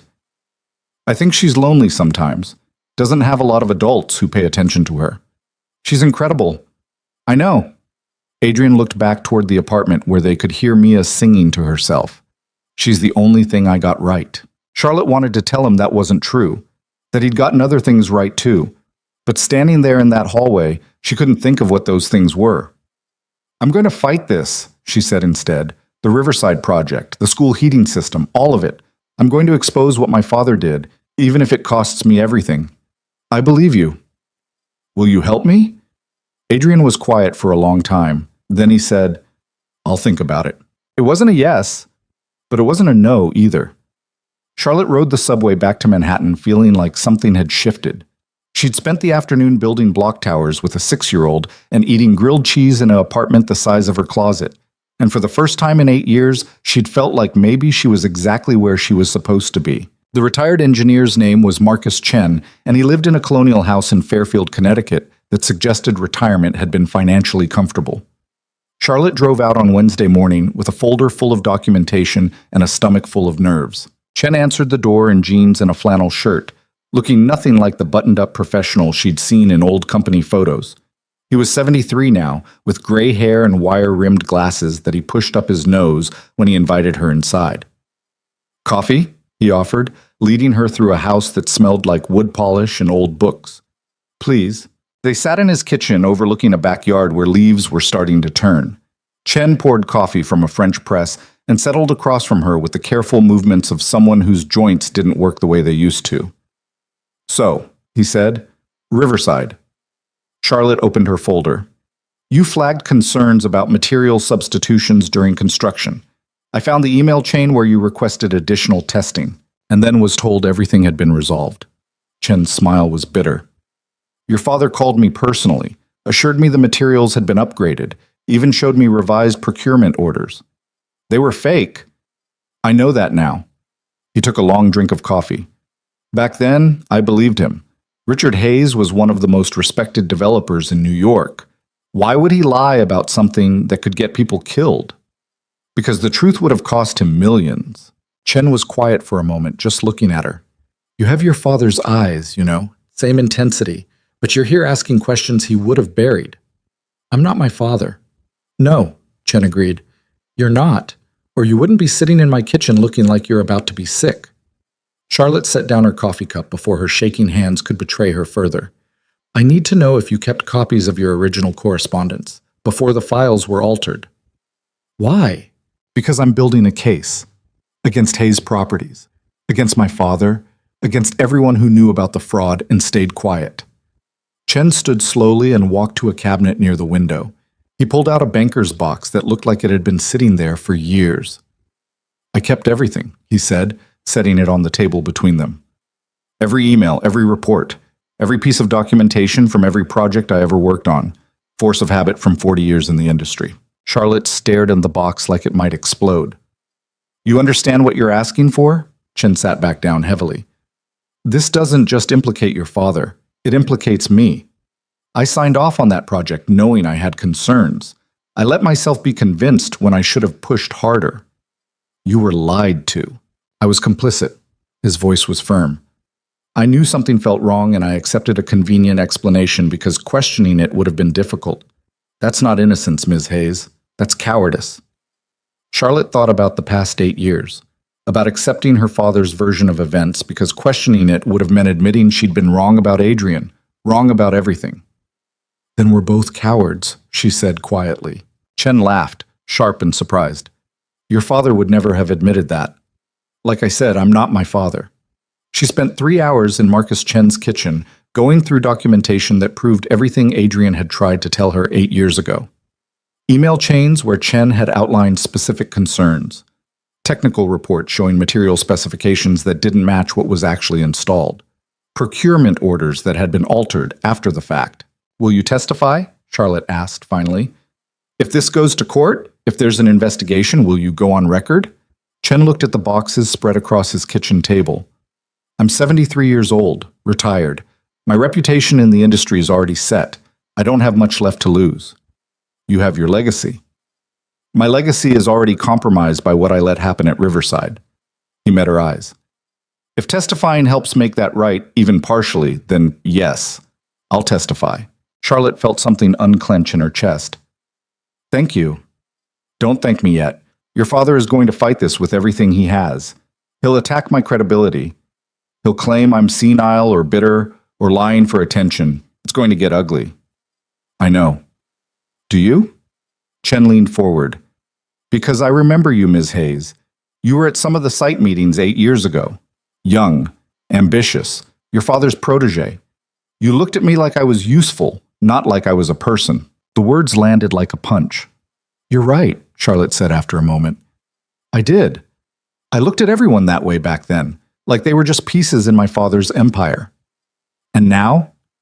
Now I'm trying to figure out how to dismantle that empire without becoming the same person who built it." Chen studied her for a long moment, then stood and started packing the documentation back into boxes. You'll need copies of all of this. And you should talk to the construction foreman who was on site, a man named Rodriguez. He saw everything, kept his mouth shut because he had 4 kids and a mortgage. If you can offer him protection, he might talk. Charlotte took down the information, her hands cramping from notes. When she finally stood to leave, Chen walked her to the door. One more thing, he said. Adrian Brooks, the junior architect who tried to blow the whistle. What happened to him? He's working maintenance in my building. Chen's expression darkened. Your father destroyed that kid's career for telling the truth. I know. Does Brooks know you're doing this? Yes. I asked him to help build the case. Is he going to? Charlotte looked out at the afternoon sun filtering through autumn trees. I don't know yet. She drove back to Manhattan with 3 boxes of evidence in her trunk and a phone call to make. She waited until she was parked outside Apex Tower before dialing Adrian's number. He answered on the 3rd ring. Yeah? I have documentation, original files from the structural engineer. He's willing to testify. Silence on the other end. Adrian? I heard you. His voice was tight. When? When what? When are you planning to make this public? Charlotte hadn't thought that far ahead. I need to talk to the board first, give them a chance to cover it up, to pressure you into backing down, to do the right thing. Adrian laughed, harsh and disbelieving. Charlotte, boards don't do the right thing. They do the profitable thing. The moment you tell them what you've found, they'll start damage control. And damage control means making you the problem. So what do you suggest? Go to the press. Go to the city. Go to anyone except the people who have a vested interest in keeping this quiet. She could hear noise in the background, Mia singing something, the clatter of dishes, normal evening sounds from a life that was about to get complicated again. If I do that, Charlotte said carefully, if I go public without giving the board a chance to respond, they'll fire me, strip me of everything. My father will make sure of it. And if you go to them first, they'll bury it, and you'll have accomplished nothing except giving them a heads up. He was right. She knew he was right. There's a middle option, Adrian said after a pause. You call a press conference. Tell the board you're doing it. Give them exactly enough time to panic, but not enough time to stop you. Force their hand. That's ruthless. That's survival. Something I learned from your father, actually. Charlotte closed her eyes and leaned her head back against the seat. I need you there. At the press conference. Your testimony carries weight. You were the one who tried to expose this years ago. No. Adrian, I said no. His voice was firm. You want to blow up your father's empire? Fine, do it. But leave me and my daughter out of the blast radius. I'm not putting a target on her back because you finally grew a conscience. The words stung, but before Charlotte could respond, she heard Mia's voice in the background. Daddy, is that Ms. Hayes? Can I talk to her? Not right now, baby girl. But I made her a picture. There was muffled conversation. Then Mia's voice came through the phone, bright and excited. Ms. Hayes, I drew you a building. It's really tall and has your name on it, and it doesn't fall down even in earthquakes. Charlotte felt something crack in her chest. That sounds amazing, Mia. Do you want to come see it? Daddy made too much spaghetti again, so we have extra. Mia, give me the phone, Adrian said in the background. But there's extra. More rustling. Then Adrian's voice came back. Sorry, she gets excited. It's okay. Charlotte surprised herself by meaning it. Actually, I would like to come see the picture. And the spaghetti. If that's okay. She could hear Adrian's hesitation. Could practically feel him weighing whether letting her into his apartment again was a good idea. Fine, he said finally. But we're not talking about press conferences or your father or any of this in front of Mia. Understood? Understood. Charlotte grabbed one of the evidence boxes from her trunk and headed inside to change out of her work clothes. 20 minutes later, she was back on the subway heading to the Bronx, wearing jeans and a sweater that probably cost more than Adrian's monthly rent, but at least wasn't a power suit. The broken elevator still hadn't been fixed. She climbed the 4 flights of stairs and knocked on apartment 4C. Mia answered the door, beaming. You came! I did. Charlotte held out the box. I brought something. Evidence files. Your dad might want to look at them later. Adrian appeared behind Mia, wearing an apron that said, Kiss the Cook, and had sauce stains on it. You brought work to dinner? I brought documentation that proves you were right about everything 8 years ago. His expression shifted into something complicated. Come in. The apartment smelled like garlic and tomatoes. Mia immediately dragged Charlotte over to the wall where a new drawing had been added, a tall building with Charlotte's Tower written across the top in uneven letters. See, it has special foundation reinforcement. Mia pointed to the bottom of the drawing where she'd added extra lines. So it stays strong. It's perfect, Charlotte said, meaning it. They ate spaghetti at the small kitchen table, Mia between them, talking non-stop about her day. Her teacher had let her feed the class fish. Marcus had stolen her crayons again, but given them back when she explained that sharing meant asking first.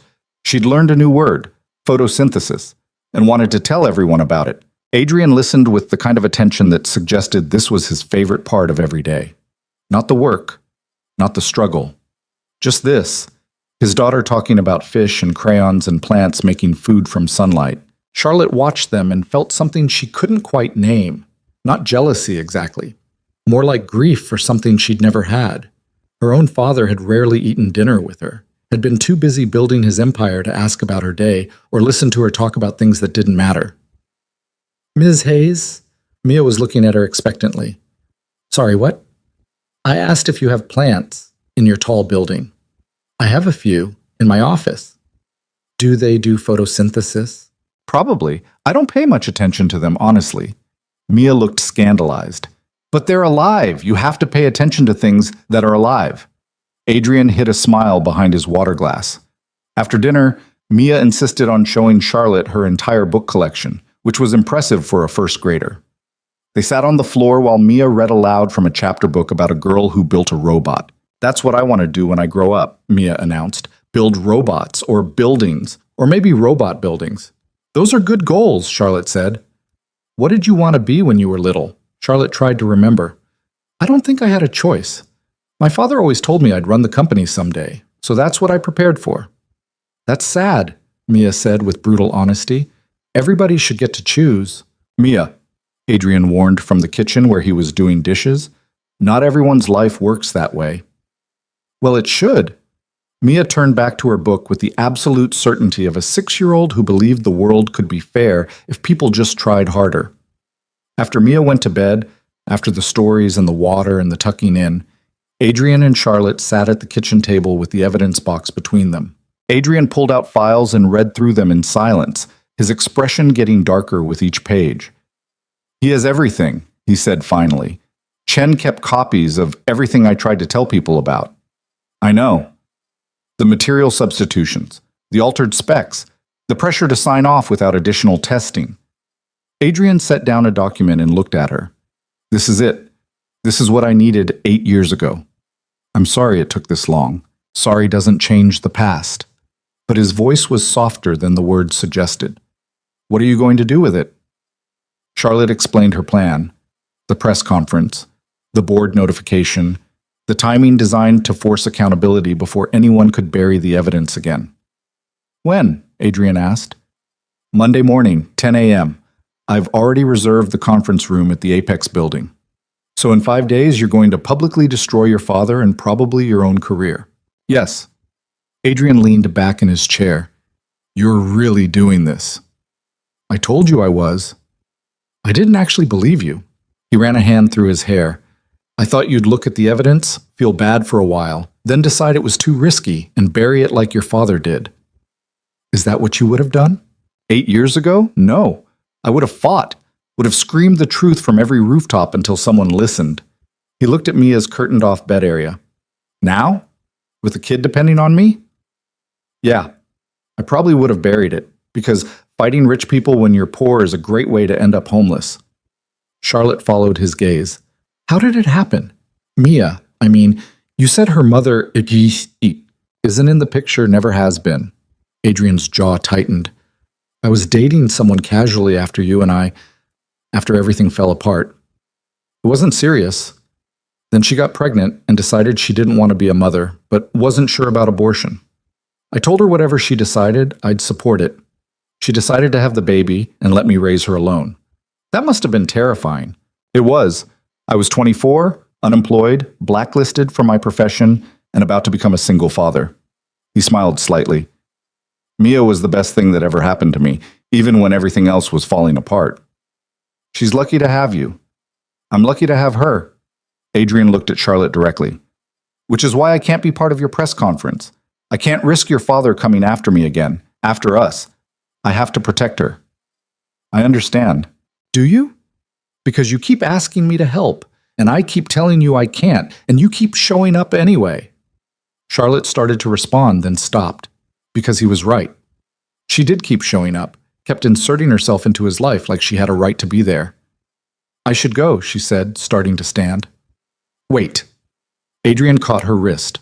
Not hard, just enough to stop her. I didn't say I wanted you to leave. I said I can't be part of the press conference. Those are different things. Are they? Yeah. He released her wrist but didn't look away. One means I can't publicly support you. The other means I don't want you in my life. And those aren't the same thing. Charlotte sat back down slowly. What are you saying? I'm saying... Adrian stopped, started again. 8 years ago, you were the person I loved most in the world. And then you weren't. And I spent a long time being angry about that, being hurt, telling myself I was better off. Were you? No. The word came out flat. I wasn't better off. I was surviving. There's a difference. The apartment was quiet except for the sound of Mia's breathing from behind her curtain and the ambient noise of the building settling around them. I never stopped thinking about you, Charlotte said quietly. Even when I hated you. Even when I told myself you'd betrayed me. There was always this part of me that wondered what would have happened if I'd believed you instead of my father. We'd probably both be unemployed and angry. Maybe. Or maybe we'd have fought together instead of separately. Maybe we'd have actually won. Adrian looked at her for a long moment. You can't rewrite the past. No, but maybe I can do better with the present. By destroying your company. By telling the truth. By making sure what happened to you doesn't happen to anyone else. By being someone Mia could respect if she knew the whole story. Adrian's expression softened slightly at his daughter's name. She already thinks you're amazing, talks about you constantly, asks when you're coming back. What do you tell her? That you're busy, that you have important work, that adults are complicated. He paused. I don't tell her that I have no idea what the hell we're doing here. What are we doing here? I don't know. Adrian's voice was rough. I know I spent 8 years trying to forget you. And I know seeing you again felt like getting hit by a truck. And I know my daughter has already attached herself to you in a way that's going to destroy her if you disappear. I'm not going to disappear. You don't know that. Monday morning, you're going to light a match to your entire life. You have no idea where you'll land after the explosion. He was right. She didn't. Then I guess we'll figure it out together, Charlotte said. Adrian laughed, shaky. Together, like we're a team. Aren't we? I don't know what we are. He stood and started pacing in the small space. I know I'm angry at you for not believing me 8 years ago, and I'm angry at myself for still caring what you think. And I'm terrified that you're going to do this press conference and then disappear back into your penthouse life and leave me to pick up the pieces again. Charlotte stood too. I won't. You can't promise that. Then what do you want from me, Adrian? Because I keep trying to do the right thing, and you keep telling me it's not enough. I want you to understand what you're asking.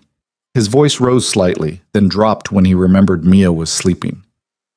You're asking me to trust you, the same person who chose her father over me, who let me get destroyed without fighting for me, who spent 8 years in a building 10 floors above me and never once wondered if maybe her father had lied. You're right, Charlotte said, about all of it. I failed you. I chose wrong. I believed the easy lie instead of the difficult truth. And I'm sorry. I'm so sorry. Sorry doesn't fix it. I know. She moved closer to him. But maybe this does. Maybe destroying my father's legacy and admitting the truth and risking everything I've built. Maybe that's how I start to fix it. Adrian looked at her and she could see 8 years of hurt in his eyes. 8 years of carrying this alone. 8 years of wondering what would have happened if she'd made a different choice. I loved you, he said quietly. Did you know that? I was planning to propose. Had a ring picked out and everything. Was going to ask you the weekend after I reported the Riverside problems. Charlotte felt her breath catch. I didn't know. I never got the chance to tell you. Everything fell apart too fast. Your father threatened me. You stopped answering my calls. And suddenly the future I'd imagined just ended. Adrian, let me finish. He took a breath. I spent 8 years telling myself I was over you, that you were just a mistake I made when I was young and stupid. But then you got on that elevator and I realized I'd been lying to myself the whole time. Charlotte's heart was beating too fast. What are you saying? I'm saying I don't know if I can trust you. I don't know if this thing you're doing is real or if it's just guilt. I don't know what happens after Monday when everything explodes. He stepped closer. But I know I never stopped loving you, even when I hated you, even when I wanted to. I couldn't. The words hung between them like a confession and a question. Charlotte reached for his hand. I loved you too. Love you. Present tense. I never stopped either. That doesn't mean we can fix this. No, but it means we can try. Adrian looked down at their joined hands. If you do this, if you go through with the press conference, my name is going to come up. People will want to know why I disappeared, why I was blacklisted. They'll dig into everything. I know. Mia will hear things about her father, at school, from other parents. She'll ask questions I don't know how to answer. We'll answer them together. You keep saying we like it's a foregone conclusion. Isn't it? Charlotte squeezed his hand. You said Mia asks when I'm coming back. I want to be able to say yes. I want to be part of this, part of both of your lives, if you'll let me. Adrian pulled his hand away and walked to the window, looked out at the Bronx stretching away in all directions, lights and lives and people just trying to survive. My apartment is 60 square feet, he said. I work maintenance. I'm raising a kid on $30,000 a year. I'm not the person you thought I'd become. You're better than that person would have been. Charlotte moved to stand beside him. You're a good father, a good man, someone who tried to do the right thing even when it destroyed you. I'm also someone who can't give you the life you're used to. I don't want the life I'm used to. I want... She stopped, trying to find the right words. I want to come home to grilled cheese and block towers. I want Mia asking me about photosynthesis. I want this. You, both of you. Adrian turned to look at her, and his expression was raw in a way that made her chest ache. You say that now, but Monday morning, you're walking into a war, and war changes people. Then we'll change together. He studied her face like he was trying to memorize it. If I let you in, if I let Mia get attached to you, and you leave, it'll destroy her. She's already lost her mother. I can't let her lose you too. You won't. I promise. Don't make promises you can't keep. Then I won't promise. Charlotte took his hand again. I'll just show up, every day, for as long as you'll let me, and we'll figure out the rest as we go. Adrian looked down at their joined hands again. She could see him wavering, caught between self-preservation and hope. Okay, he said finally, but we do this slow. We don't tell Mia anything until we're sure. And if you wake up one day and realize you made a mistake, I won't. If you do, he continued firmly, you tell me. You don't just disappear. You don't leave her wondering what she did wrong. You're honest. I will be. I promise. And you have to understand, Mia comes first, always. If at any point I think this is going to hurt her, we stop. Agreed. He looked at her for a long moment, then pulled her into a hug. It was sudden and almost desperate, like he'd been holding back for weeks and finally couldn't anymore. Charlotte wrapped her arms around him and felt 8 years of distance collapse into nothing. He smelled like garlic and dish soap, and something underneath that was purely him.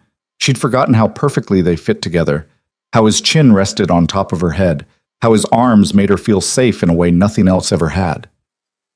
I missed you, she whispered into his shirt. Yeah, he said roughly. I missed you too. They stood there in the middle of his tiny apartment while Mia slept and the city hummed around them and Monday morning loomed like a storm on the horizon. Whatever happens after the press conference, Charlotte said, we face it together, okay? Okay.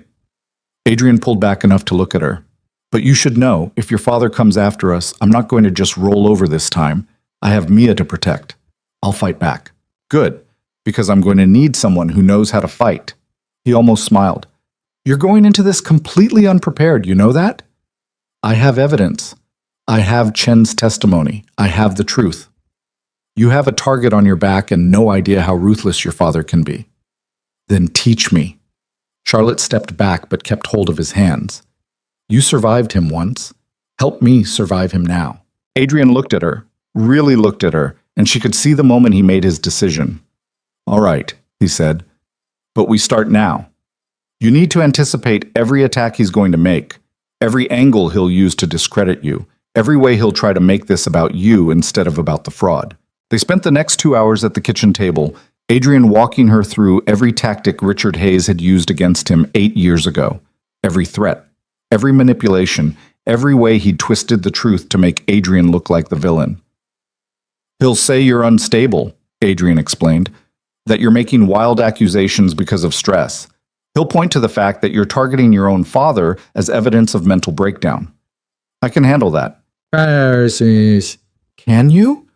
"Because when he said it about me, the board believed him. The press believed him. Even people who'd known me for years started questioning whether I was having some kind of breakdown." Charlotte took notes, her hand cramping. "What else?"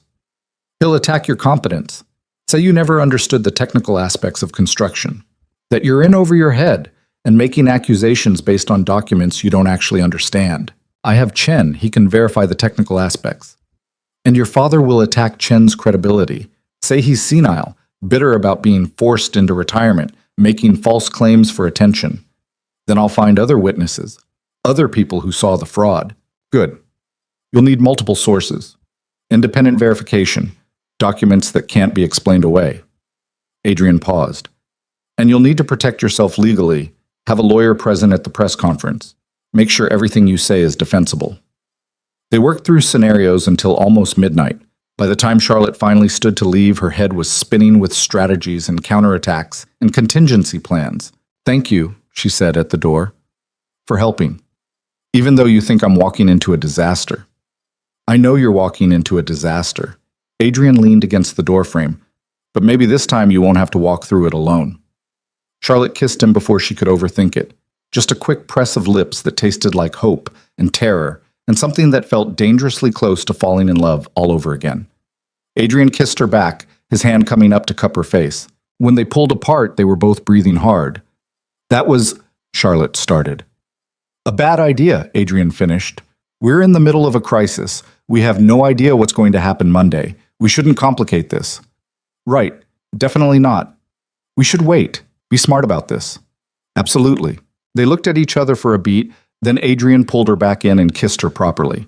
The kind of kiss that made 8 years disappear. The kind that reminded Charlotte why she'd imagined forever with this man. When they finally broke apart, both of them were smiling. "Okay," Adrian said. "So we're not being smart about this." "Apparently not. We're going to regret this. Probably. And we're still keeping it from Mia until we're sure." "Agreed." Charlotte stepped back before she could forget all the very good reasons they'd just listed for not doing exactly this. "I should go. It's late." "Text me when you get home?" "I will." She made it halfway down the stairs before she realized she was grinning like an idiot. Made it to the subway still feeling the ghost of his kiss. Made it all the way back to her penthouse apartment before reality crashed back in. Monday morning, 4 days away. She was about to destroy everything she'd built and probably take Adrian down with her. But for the first time in 8 years, she wasn't facing it alone. Charlotte pulled out her phone and texted, "Made it home. Thank you for tonight. For everything." His response came a minute later. "Thank you for showing up, even when I didn't make it easy." Then, "Mia wants you to come to her school performance Friday. Some kind of harvest festival thing. Fair warning, it will be chaotic and the singing will be terrible." Charlotte smiled at her phone. "I'll be there." "Okay. But don't say I didn't warn you about the singing." She sat in her pristine apartment with its designer furniture and its view of Central Park and realized it felt emptier than Adrian's 60-square-foot studio. Because his place had drawings on the walls and laughter in the corners and a little girl who believed photosynthesis was the most exciting thing in the world. His place had life. Charlotte looked around her apartment and started making a mental list of what she'd need to change if she was really going to do this. If she was really going to blow up her life on Monday and try to build something new from the ashes. First item on the list, survive the press conference.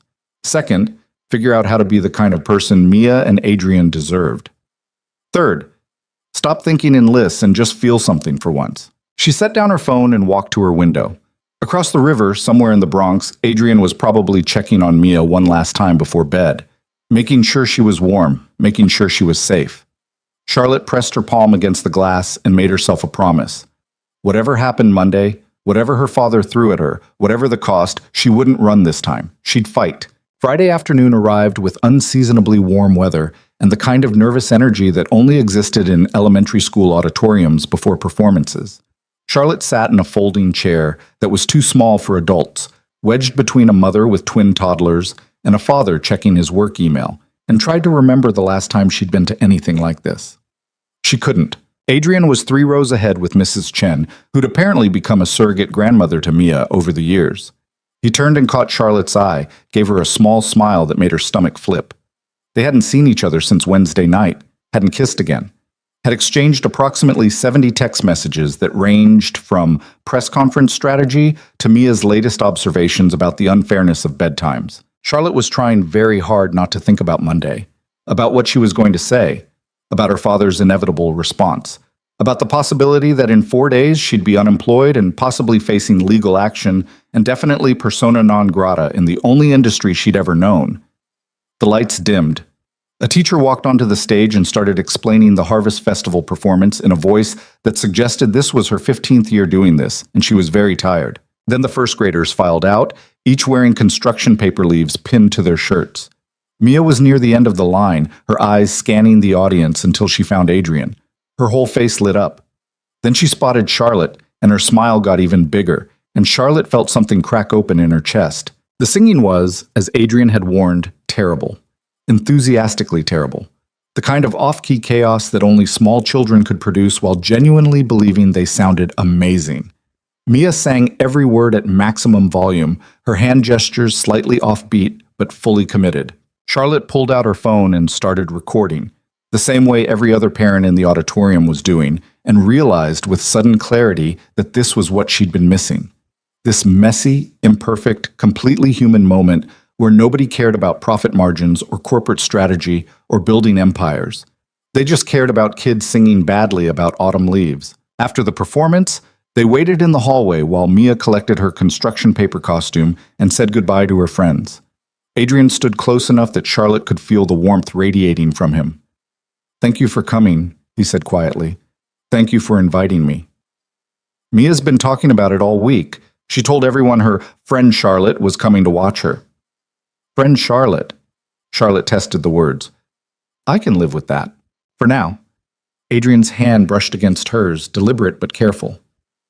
Monday's still happening? Monday's still happening. You ready? No, but I'm doing it anyway. Mia emerged from the crowd like a small tornado, still wearing half her leaf costume. Did you see me? I didn't forget any of the words.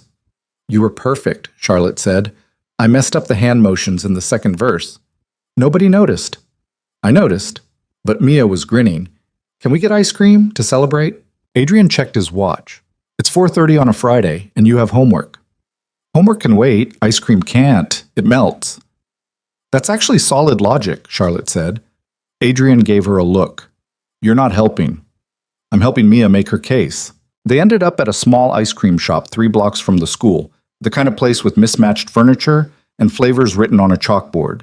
Mia ordered something called Birthday Cake Explosion that came with enough sprinkles to constitute a choking hazard. Charlotte got vanilla. Adrian got coffee. They sat at a wobbly table by the window while Mia narrated the entire performance from memory, including commentary on which classmates had forgotten their lines and which teacher had been mouthing the words from the side of the stage. You really pay attention, Charlotte observed. Daddy says details matter. Mia took a massive bite of ice cream that left sprinkles on her nose. He used to draw buildings, and every line had to be exactly right or people could get hurt. Adrian went very still. Charlotte kept her voice casual. Did your dad tell you that? Kind of. I asked him once why he didn't draw buildings anymore, and he said sometimes you have to stop doing things you love to do things you need to do. Mia looked up at Adrian. But I think he should draw buildings again. He's really good at it. Maybe someday, Adrian said quietly. Why not now? It's complicated, baby girl. That's what adults say when they mean I don't want to explain. Mia turned to Charlotte. Do you think Daddy should draw buildings again? Charlotte looked at Adrian, saw the complicated mess of emotions on his face. I think your dad should do whatever makes him happy. Building things made him happy. I can tell from how his face looks when he talks about it.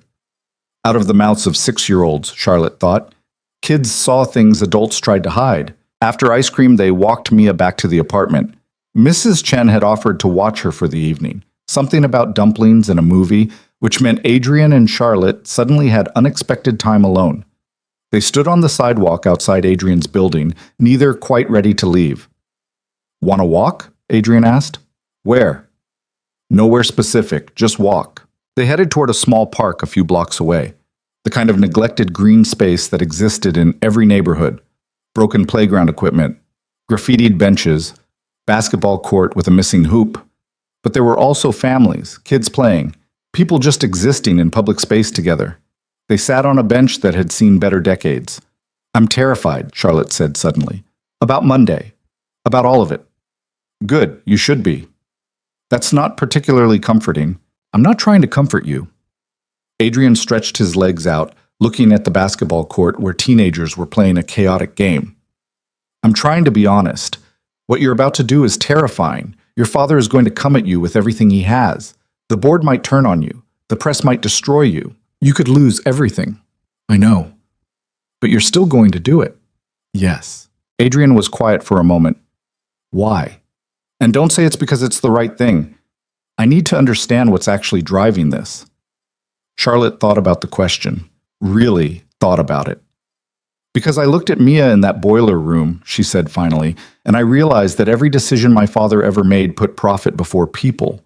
And I've been making the same decisions, maybe not as obviously, maybe with better justification, but fundamentally the same." "You're not your father." "I was becoming him." She turned to look at Adrian. "I was running his company using his methods, making choices that maximize shareholder value without thinking about who those choices hurt. And I didn't even see it until I watched you with your daughter and realized what actually matters. People." "People," Charlotte agreed. "Specifically the people who get crushed when companies prioritize quarterly earnings over safety. The junior architects who get blacklisted for telling the truth. The maintenance workers who can barely afford rent. The kids sitting in schools with faulty heating systems." Adrian took her hand. "You understand that even if you do everything right on Monday, even if you have perfect evidence and Chen testifies and the press believes every word, you're still probably going to lose your job." "I know. And your father will make sure you're blacklisted in the industry. Same thing he did to me." "I know that too. So what's your plan? After you blow up your life, what do you actually do?" Charlotte had been avoiding thinking about that question. Now she forced herself to confront it. "I don't know," she admitted. "Maybe I go back to school, get a degree in something actually useful. Maybe I volunteer with housing advocacy groups. Maybe I just figure it out as I go." "That's not much of a plan." "No, but it's honest." She squeezed his hand. "I spent 8 years building a life based on my father's blueprint. Maybe it's time to figure out what I actually want." "And what do you want?" Charlotte looked at him. At the man she'd loved and lost and somehow found again through an elevator she wasn't supposed to use. At the life he'd built from nothing after her father destroyed his career. At the daughter he was raising with dedication and love despite having every reason to be bitter. "I want this," she said. "You, Mia. A life that isn't measured in profit margins and corporate victories. A life that actually means something. That's going to be harder than it sounds. Most worthwhile things are." Adrian pulled her closer, his arm around her shoulders. They sat like that while the sun dropped lower and the park slowly emptied of families heading home for dinner. "I talked to Chen again," Charlotte said after a while. "He found 2 more engineers who worked on Riverside, both willing to testify. Both kept documentation." "That's good. Multiple sources makes your case stronger. I also contacted the construction foreman, Rodriguez. Took 3 days to track him down. He's scared, but he's willing to talk." "Did you offer protection?" "Legal representation. Financial support if there's retaliation. It's the best I can do." Adrian nodded slowly. "You've built a real case, not just accusations. Actual evidence with credible witnesses. Will it be enough?" "Against your father? I don't know, but it's more than anyone else has ever assembled against him." Charlotte's phone buzzed. She pulled it out and felt her stomach drop. Her father's name on the screen. She declined the call. It rang again immediately. "He knows," Adrian said quietly. How could he know? Because he's Richard Hayes. He has people watching you, monitoring your communications. He probably knew you pulled the Riverside files before you even left the office that day. The phone stopped ringing. A voicemail notification popped up. Charlotte put the phone on speaker. Her father's voice came through, cold and controlled. Charlotte, we need to discuss your upcoming Monday morning plans. I'd prefer to do this privately, but if you insist on making a spectacle, I'll be forced to respond accordingly. Call me back. Tonight. The message ended. Adrian and Charlotte looked at each other. He's going to try to stop you, Adrian said. He can try. He's going to threaten you, offer you deals, maybe even apologize and promise to make things right if you just stay quiet. I'm not staying quiet. Good. Adrian stood and pulled her up with him. Then let's go prepare.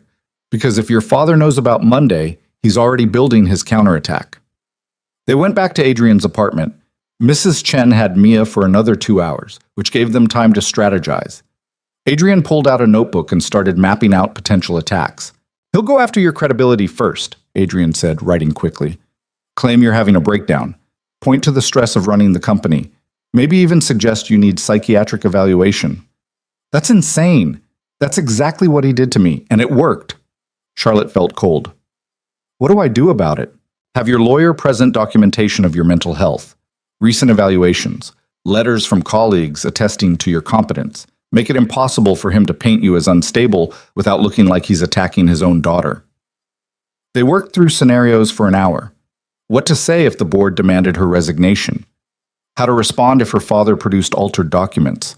What to do if he brought up her involvement in past projects? He's going to try to implicate you, Adrian said. Make it seem like you were part of the decision-making on Riverside, that you're trying to shift blame onto him to save yourself. I wasn't part of it. I was still in college when Riverside was developed. Facts won't matter if he's convincing enough. Charlotte's phone rang again. Her father, persistent. This time she answered. Hello, Richard. Don't call me Richard. I'm your father. My father wouldn't have threatened an innocent man to cover up fraud. Silence on the other end. Then a laugh, harsh and bitter. So that's what this is about. Adrian Brooks fed you some sob story and you believed him. I verified everything. I have the evidence. You have documents you don't understand and testimony from people who are lying for attention. I have proof you falsified safety records, that you used substandard materials, that you threatened anyone who tried to expose the truth. What I did was protect this company and your future. Her father's voice was hard now. Everything I've ever done has been to build something you could inherit, to give you opportunities I never had. And this is how you repay me? By telling the truth? By destroying everything I built over a man who means nothing. Charlotte felt Adrian go rigid beside her. She put a hand on his arm. This isn't about Adrian, she said carefully. This is about holding Hayes Properties accountable for dangerous practices.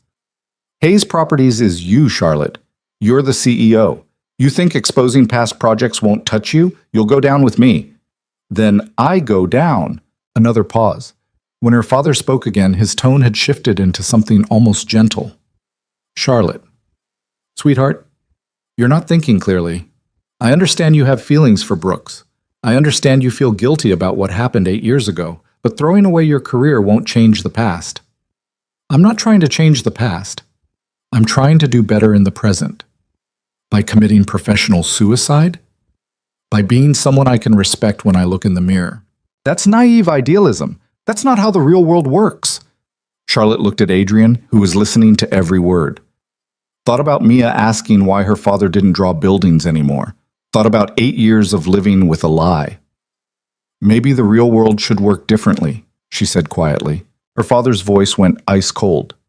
If you do this, if you go through with this press conference, I will make sure you never work in this industry again. I will tie you up in lawsuits for years. I will make certain everyone knows you betrayed your own father for a man who abandoned you. Adrian didn't abandon me. You forced him out. And I'll force you out too if you don't stop this nonsense. Call off the press conference. Fire Brooks. Come back to the company and we'll pretend this never happened. No. Charlotte, I said no. Her voice was steady now. Monday morning at 10 a.m., I'm holding a press conference. I'm going to present evidence of fraud in the Riverside project and possibly other Hayes Properties developments. I'm going to let the investigators and the courts decide what happens next. And if that means I lose everything, then I lose everything. You're making the biggest mistake of your life. Maybe, but it's my mistake to make. She hung up before he could respond. Her hands were shaking. Adrian pulled her into his arms. That was brave. That was terrifying. Brave and terrifying aren't mutually exclusive. Charlotte buried her face in his shoulder and let herself shake for a minute. Then she pulled back and wiped her eyes. He's going to come after both of us now, she said. Yeah, he probably will. Are you ready for that? Adrian thought about it. 8 years ago, I wasn't. I was young and scared and didn't know how to fight someone like Richard Hayes. But I'm not that person anymore. I've spent 8 years surviving, raising a daughter, learning that sometimes the only way through something is straight through it. So that's a yes? That's a yes. He kissed her forehead. We do this together. The weekend passed in a blur of preparation. Charlotte met with her lawyer, a woman named Sarah Chen, who specialized in whistleblower cases and had immediately understood the scope of what Charlotte was attempting. They drafted a statement, prepared responses to likely questions, organized the evidence into a presentation that would be clear to reporters who didn't have engineering backgrounds. Saturday night, Charlotte had dinner with Adrian and Mia.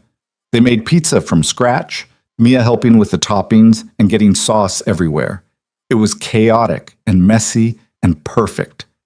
After Mia went to bed, Charlotte and Adrian sat on the couch going through the press conference one more time. You need to lead with the evidence, Adrian said. Don't make it personal. Don't talk about your father.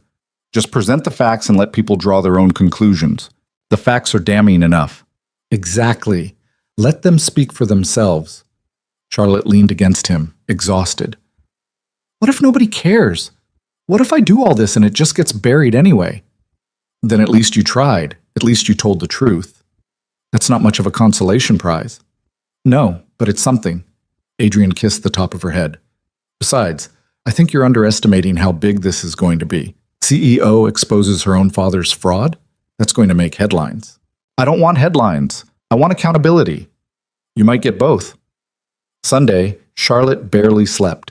She kept running through the statement in her head, anticipating questions, worrying about everything that could go wrong. At 3 a.m., her phone buzzed. A text from Adrian. Can't sleep either. How did you know I was awake? Lucky guess. Or the fact that you've texted me 12 times in the past hour. Charlotte smiled in the darkness of her bedroom. Nervous. Me too. You're not even going to be there. I'm nervous for you. She stared at her phone for a moment, then made a decision. Come with me. To the press conference. I know you said you couldn't, but I need you there. The response took a full minute. Are you sure? Yes. I can't do this alone. You're not alone. You have Chen. You have other witnesses. You have a lawyer. I need you. Another long pause. Then, okay, I'll be there. But I'm not testifying. I'll just be in the room. That's all I need. Charlotte? Yeah, whatever happens tomorrow, we're going to be okay. Promise? No. But I believe it anyway. She fell asleep holding her phone, Adrian's words the last thing she read. Monday morning arrived cold and clear. Charlotte put on her best suit, the charcoal one she'd been wearing the day Adrian got on the elevator. Armor for what was coming. She met Sarah Chen outside the conference room at 9:45. The room was already filling with reporters. Word had gotten out somehow, probably her father's doing, trying to control the narrative. Marcus Chen arrived at 9:50, looking nervous but determined. Rodriguez, the construction foreman, came 5 minutes later with his own lawyer. Adrian showed up at 9:58, wearing a suit Charlotte had never seen before. He looked good, professional, like the architect he used to be instead of the maintenance worker he'd become. You came, she said. I said I would. He squeezed her hand. You ready? No, but let's do this anyway. They entered the conference room together. The press conference was brutal. Charlotte presented evidence of falsified safety records in the Riverside project. Marcus Chen testified about being pressured to sign off on substandard materials.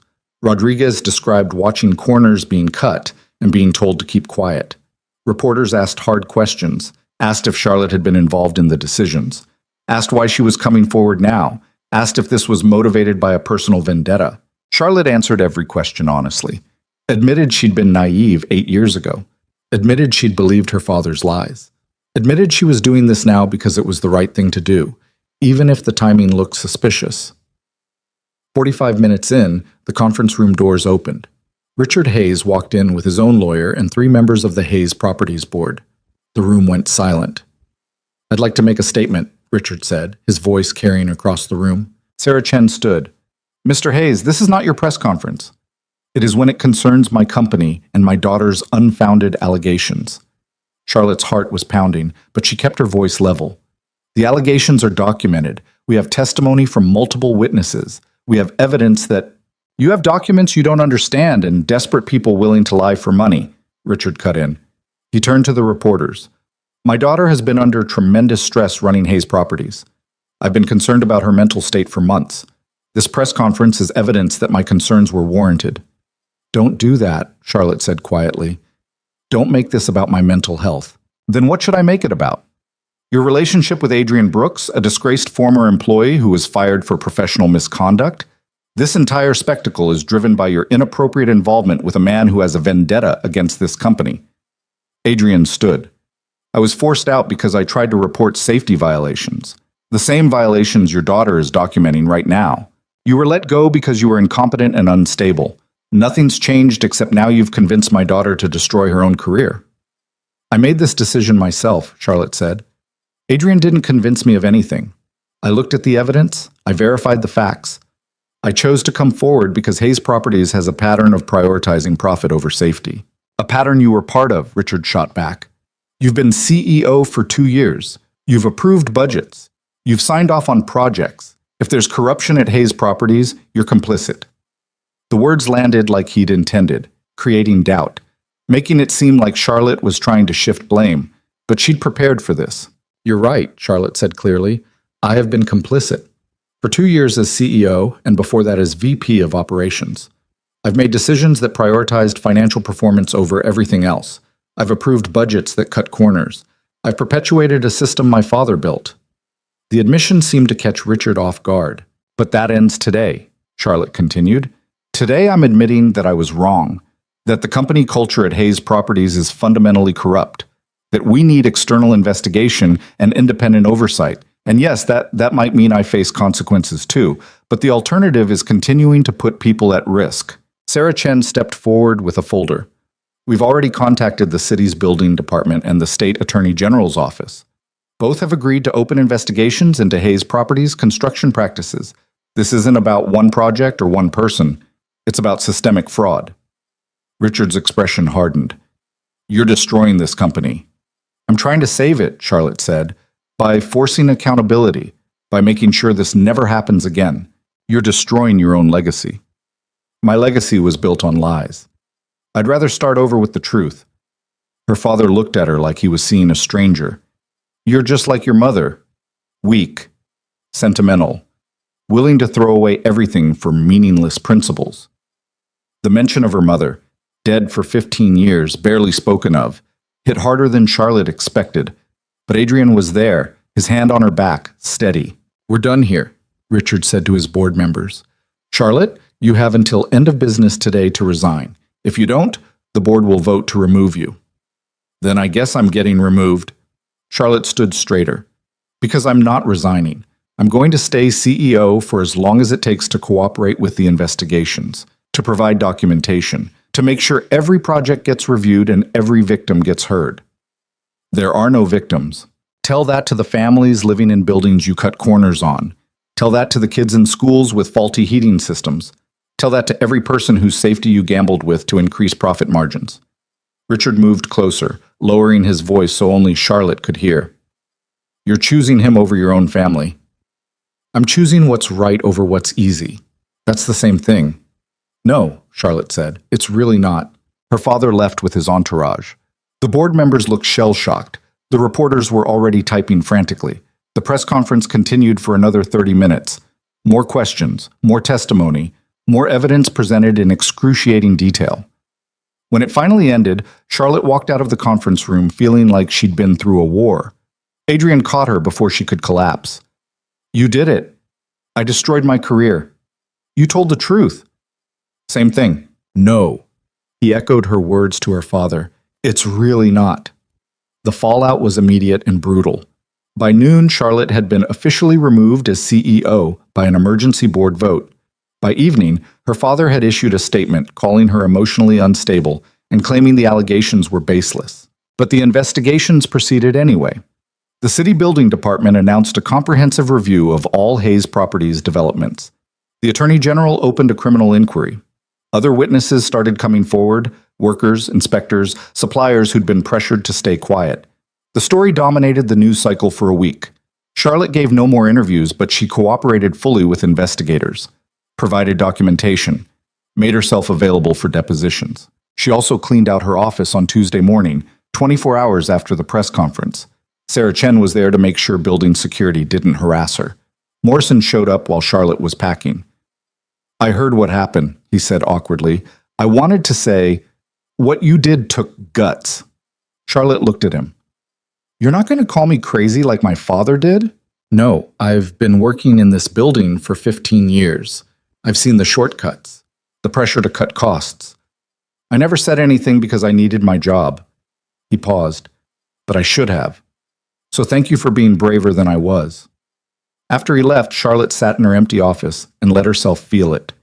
The loss, the fear, the uncertainty of what came next. Her phone rang. "Adrian, how are you holding up? I'm unemployed and possibly facing legal action, and my father isn't speaking to me." "So about the same as yesterday." Charlotte laughed despite everything. "Yeah, about the same. Mia wants to know if you're coming over for dinner. She's making, and I quote, the best mac and cheese in the universe." "Box mac and cheese? Is there any other kind?" "I'll be there in an hour." She left Apex Tower for the last time as an employee, rode the executive elevator down one final time, walked through the lobby where she'd seen Adrian that first day, both of them shocked and angry and not ready for everything that would follow. The whole trajectory of her life had changed because of one wrong elevator. The investigations took 3 months. In that time, Charlotte found a tiny apartment in Queens, all she could afford without a job. She started volunteering with a housing advocacy group, began learning about tenant rights and affordable housing policy, and all the ways corporate real estate development crushed the people it claimed to serve. She saw Adrian and Mia almost every day, sometimes at their apartment, sometimes at her new place, which Mia had immediately declared cozy in the way that meant very small, but I'm being polite. They didn't rush anything, took it slow, figured out what they were together after 8 years apart. Somewhere around week 6, Charlotte spent the night at Adrian's apartment, woke up to Mia jumping on the bed announcing that breakfast was ready and Daddy had made pancakes. It felt like home in a way her penthouse never had. By month 3, the Attorney General had enough evidence to bring charges. Fraud, falsification of safety records, criminal negligence. The charges named Richard Hayes specifically, along with 2 other executives who'd been involved in the Riverside project. Charlotte was not charged. The investigation had cleared her of direct involvement, though the report noted she'd been negligent in her oversight as CEO. Her father's trial was scheduled for the following year. Charlotte wouldn't be testifying. The prosecution had enough evidence without her. But she'd provided documentation that had helped build the case. Richard Hayes' lawyer tried to negotiate a plea deal. The Attorney General refused. 6 months after the press conference, Charlotte was sitting in a coffee shop in Queens reviewing applications for a job she actually wanted, deputy director at a nonprofit focused on affordable housing development, when her phone rang. Unknown number. She almost didn't answer. "Charlotte Hayes." "Ms. Hayes, this is James Park from the New York City Planning Commission. I'm calling about a position that might interest you." 20 minutes later, she had an interview scheduled for a role developing new safety standards for residential construction. It didn't pay as much as being CEO of Hayes Properties, but it meant actually making a difference. She called Adrian immediately. "I have a job interview." "That's amazing. When?" "Next week. It's with the city, working on construction safety policy." "Charlotte, that's..." His voice caught. "That's perfect for you." "I know. It feels right. We should celebrate. Come over for dinner. Mia's been practicing a new song on the recorder. Fair warning, it's painful." "I'll be there in 30 minutes. She hung up and sat in the coffee shop feeling lighter than she had in months, maybe years. Her phone buzzed again, a text from an unknown number. "This is Marcus Chen. Thought you should know. I'm consulting on 3 different construction projects now. All focused on safety compliance. Seems like your press conference reminded people that these things matter. Thank you." Charlotte read the message twice, then saved his number. More texts came in over the next hour. Rodriguez saying he'd started his own contracting company that refused to cut corners. A former Hayes Properties employee thanking her for finally speaking up. A reporter asking if she'd comment on her father's upcoming trial. She answered the people who deserved responses. Ignored the rest. That evening, she sat on Adrian's couch with Mia between them, listening to a recorder rendition of Twinkle, Twinkle, Little Star that was only occasionally in the right key. That was beautiful, baby girl, Adrian said when Mia finished. It was not beautiful. It was okay. Mia set down her recorder. Miss Peterson says I need to practice more. Miss Peterson is right. Can Charlotte help me practice? Charlotte looked at Adrian, who nodded. Sure, Charlotte said, but I should warn you, I have no musical ability whatsoever. That's okay. You're good at other things. Mia handed her the recorder. Like telling the truth even when it's hard. Charlotte froze. What? Daddy told me what you did. How you told everyone about the buildings being unsafe even though it meant you'd get in trouble. He said that was very brave. Charlotte glanced at Adrian, who looked slightly embarrassed. She asked questions, he said quietly, about why you weren't working at the tall building anymore, about why she saw you on the news. I didn't tell her everything, but I told her enough. And I think you're a hero, Mia announced, like the people in my books who do the right thing even when it's scary. Charlotte felt her throat tighten. I'm not a hero. I just did what I should have done a long time ago. That's what heroes do. Mia picked up her recorder again. They do the right thing, even if it's late. After Mia went to bed, Charlotte and Adrian sat on the couch in comfortable silence. She really thinks I'm a hero, Charlotte said. She's not wrong. I cost us both almost everything. You gave us both something better. Adrian pulled her closer. A chance to actually be together without lies between us. A chance to build something real. Something real sounds nice. It is nice. It's also complicated and messy and never quite works out the way you plan. Kind of like us. Exactly like us. He kissed her softly. Speaking of which, I have something to tell you. Charlotte pulled back slightly. That sounds ominous. It's not ominous, it's just, I've been thinking about going back to school, getting recertified as an architect, maybe starting small, residential projects, safety-focused design. Adrian, that's amazing. It's going to take time and money we don't really have, and I'll have to work while studying, which means less time with Mia. But it's what you want. Yeah. He smiled. Yeah, it is. Then we'll figure it out, together. Together, he repeated. I like the sound of that. They sat together while the city hummed outside and Mia slept peacefully behind her curtain, and the future stretched out uncertain, but somehow hopeful. A year later, Charlotte stood in front of a building she'd helped design new safety protocols for. It was the affordable housing development in Brooklyn, the kind of project Hayes Properties would never have touched, because the profit margins were too small. But it was safe. Every single specification met or exceeded code.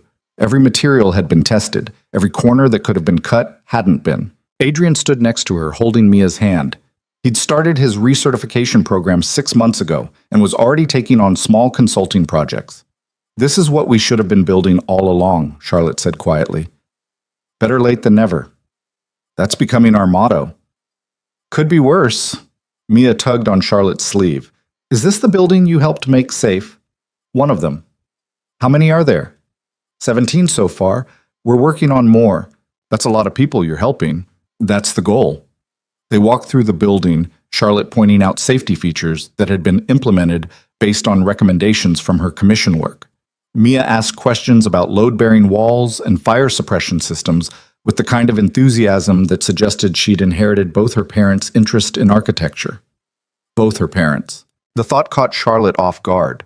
Somewhere in the past year, that's what she'd become. Not Mia's biological mother. That would never be her role, but a parent nonetheless. Someone who showed up, who helped with homework and attended school performances and had opinions about bedtimes. Someone who loved this kid as fiercely as Adrian did. Charlotte? Mia was looking up at her. Are you okay? Yeah, baby girl, I'm perfect. You look like you're going to cry. Happy tears. Those are the best kind. Mia went back to examining the building's entrance. Can we get pizza for dinner? We had pizza 3 days ago. That was 3 whole days ago. Pizza has a very short statute of limitations. Adrian laughed. Statute of limitations? I learned it from one of Charlotte's law books. It means time runs out on things. That's actually correct usage, Charlotte said, impressed. I told you I'm gifted. They got pizza. Ate it at Charlotte's apartment, which had slowly accumulated furniture and artwork and signs of actually being lived in. Mia's drawings covered one wall. Adrian's architecture books were mixed in with Charlotte's policy manuals. The space was small, but it was theirs. After dinner, while Mia was occupied with building an elaborate block tower, Adrian pulled Charlotte into the kitchen. I have something for you, he said quietly. He pulled a small box from his pocket. Charlotte's heart stopped. Adrian, before you panic, it's not what you think. Or maybe it is. I don't know. He opened the box. Inside was a ring, simple silver band with a small stone that caught the light. 8 years ago, I bought a ring to propose to you, Adrian said. Then everything fell apart, and I sold it because I needed money for diapers. This is a different ring, but the question's the same. Are you... I'm asking if you want to build a life together, officially. Not just dating or figuring things out, but actually committed. Marriage, partnership, all of it. Charlotte looked at the ring, at Adrian, at Mia in the next room, building towers that she'd knock down and rebuild, learning through trial and error that destruction wasn't failure. It was just part of the process. Yes, she said. Yes. Yes. She kissed him. Absolutely yes. Adrian slipped the ring onto her finger. It fit perfectly. Daddy? Mia called from the living room. Are you guys being mushy? Very mushy, Adrian called back. Can I see? They went into the living room, showed Mia the ring. Does this mean Charlotte's going to live with us forever?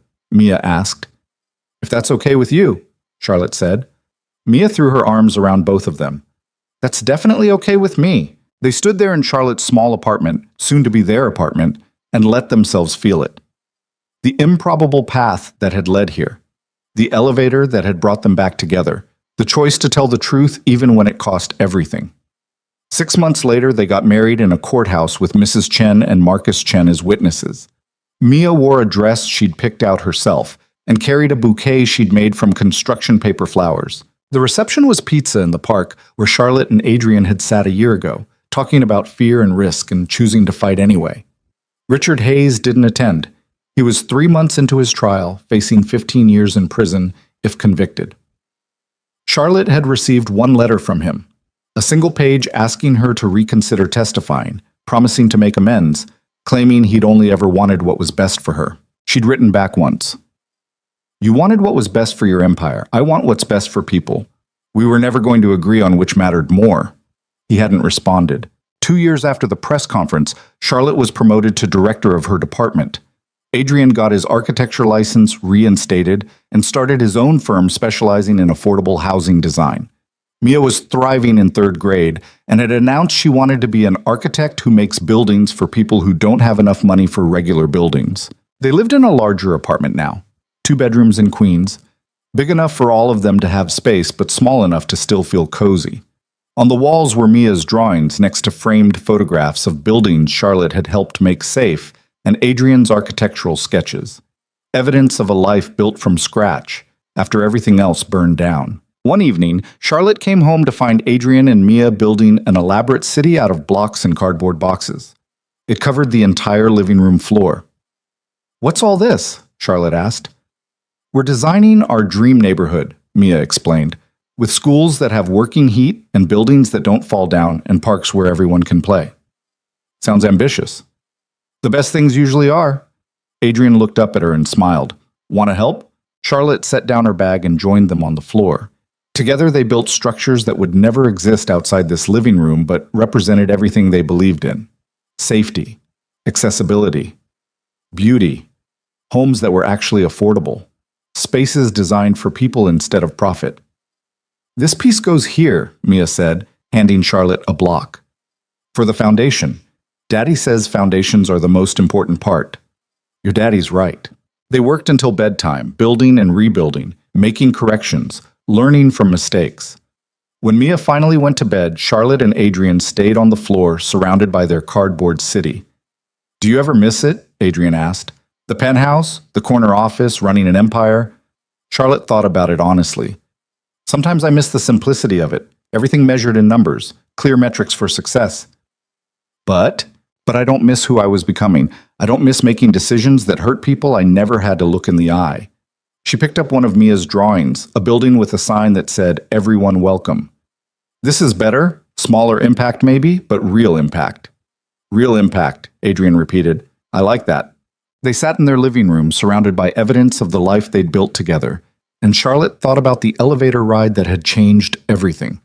How one desperate decision to use the wrong elevator had led her here, to a man she'd loved and loved again, to a daughter who wasn't biologically hers but felt like hers anyway, to work that mattered more than profit margins, to a life that was smaller in scope but infinitely larger in meaning. Hey, Adrian said softly. Where'd you go? Just thinking about wrong elevators. What about them? Charlotte smiled. How sometimes the wrong elevator takes you exactly where you need to be. Adrian pulled her close. That's pretty profound for a Tuesday night. I have my moments.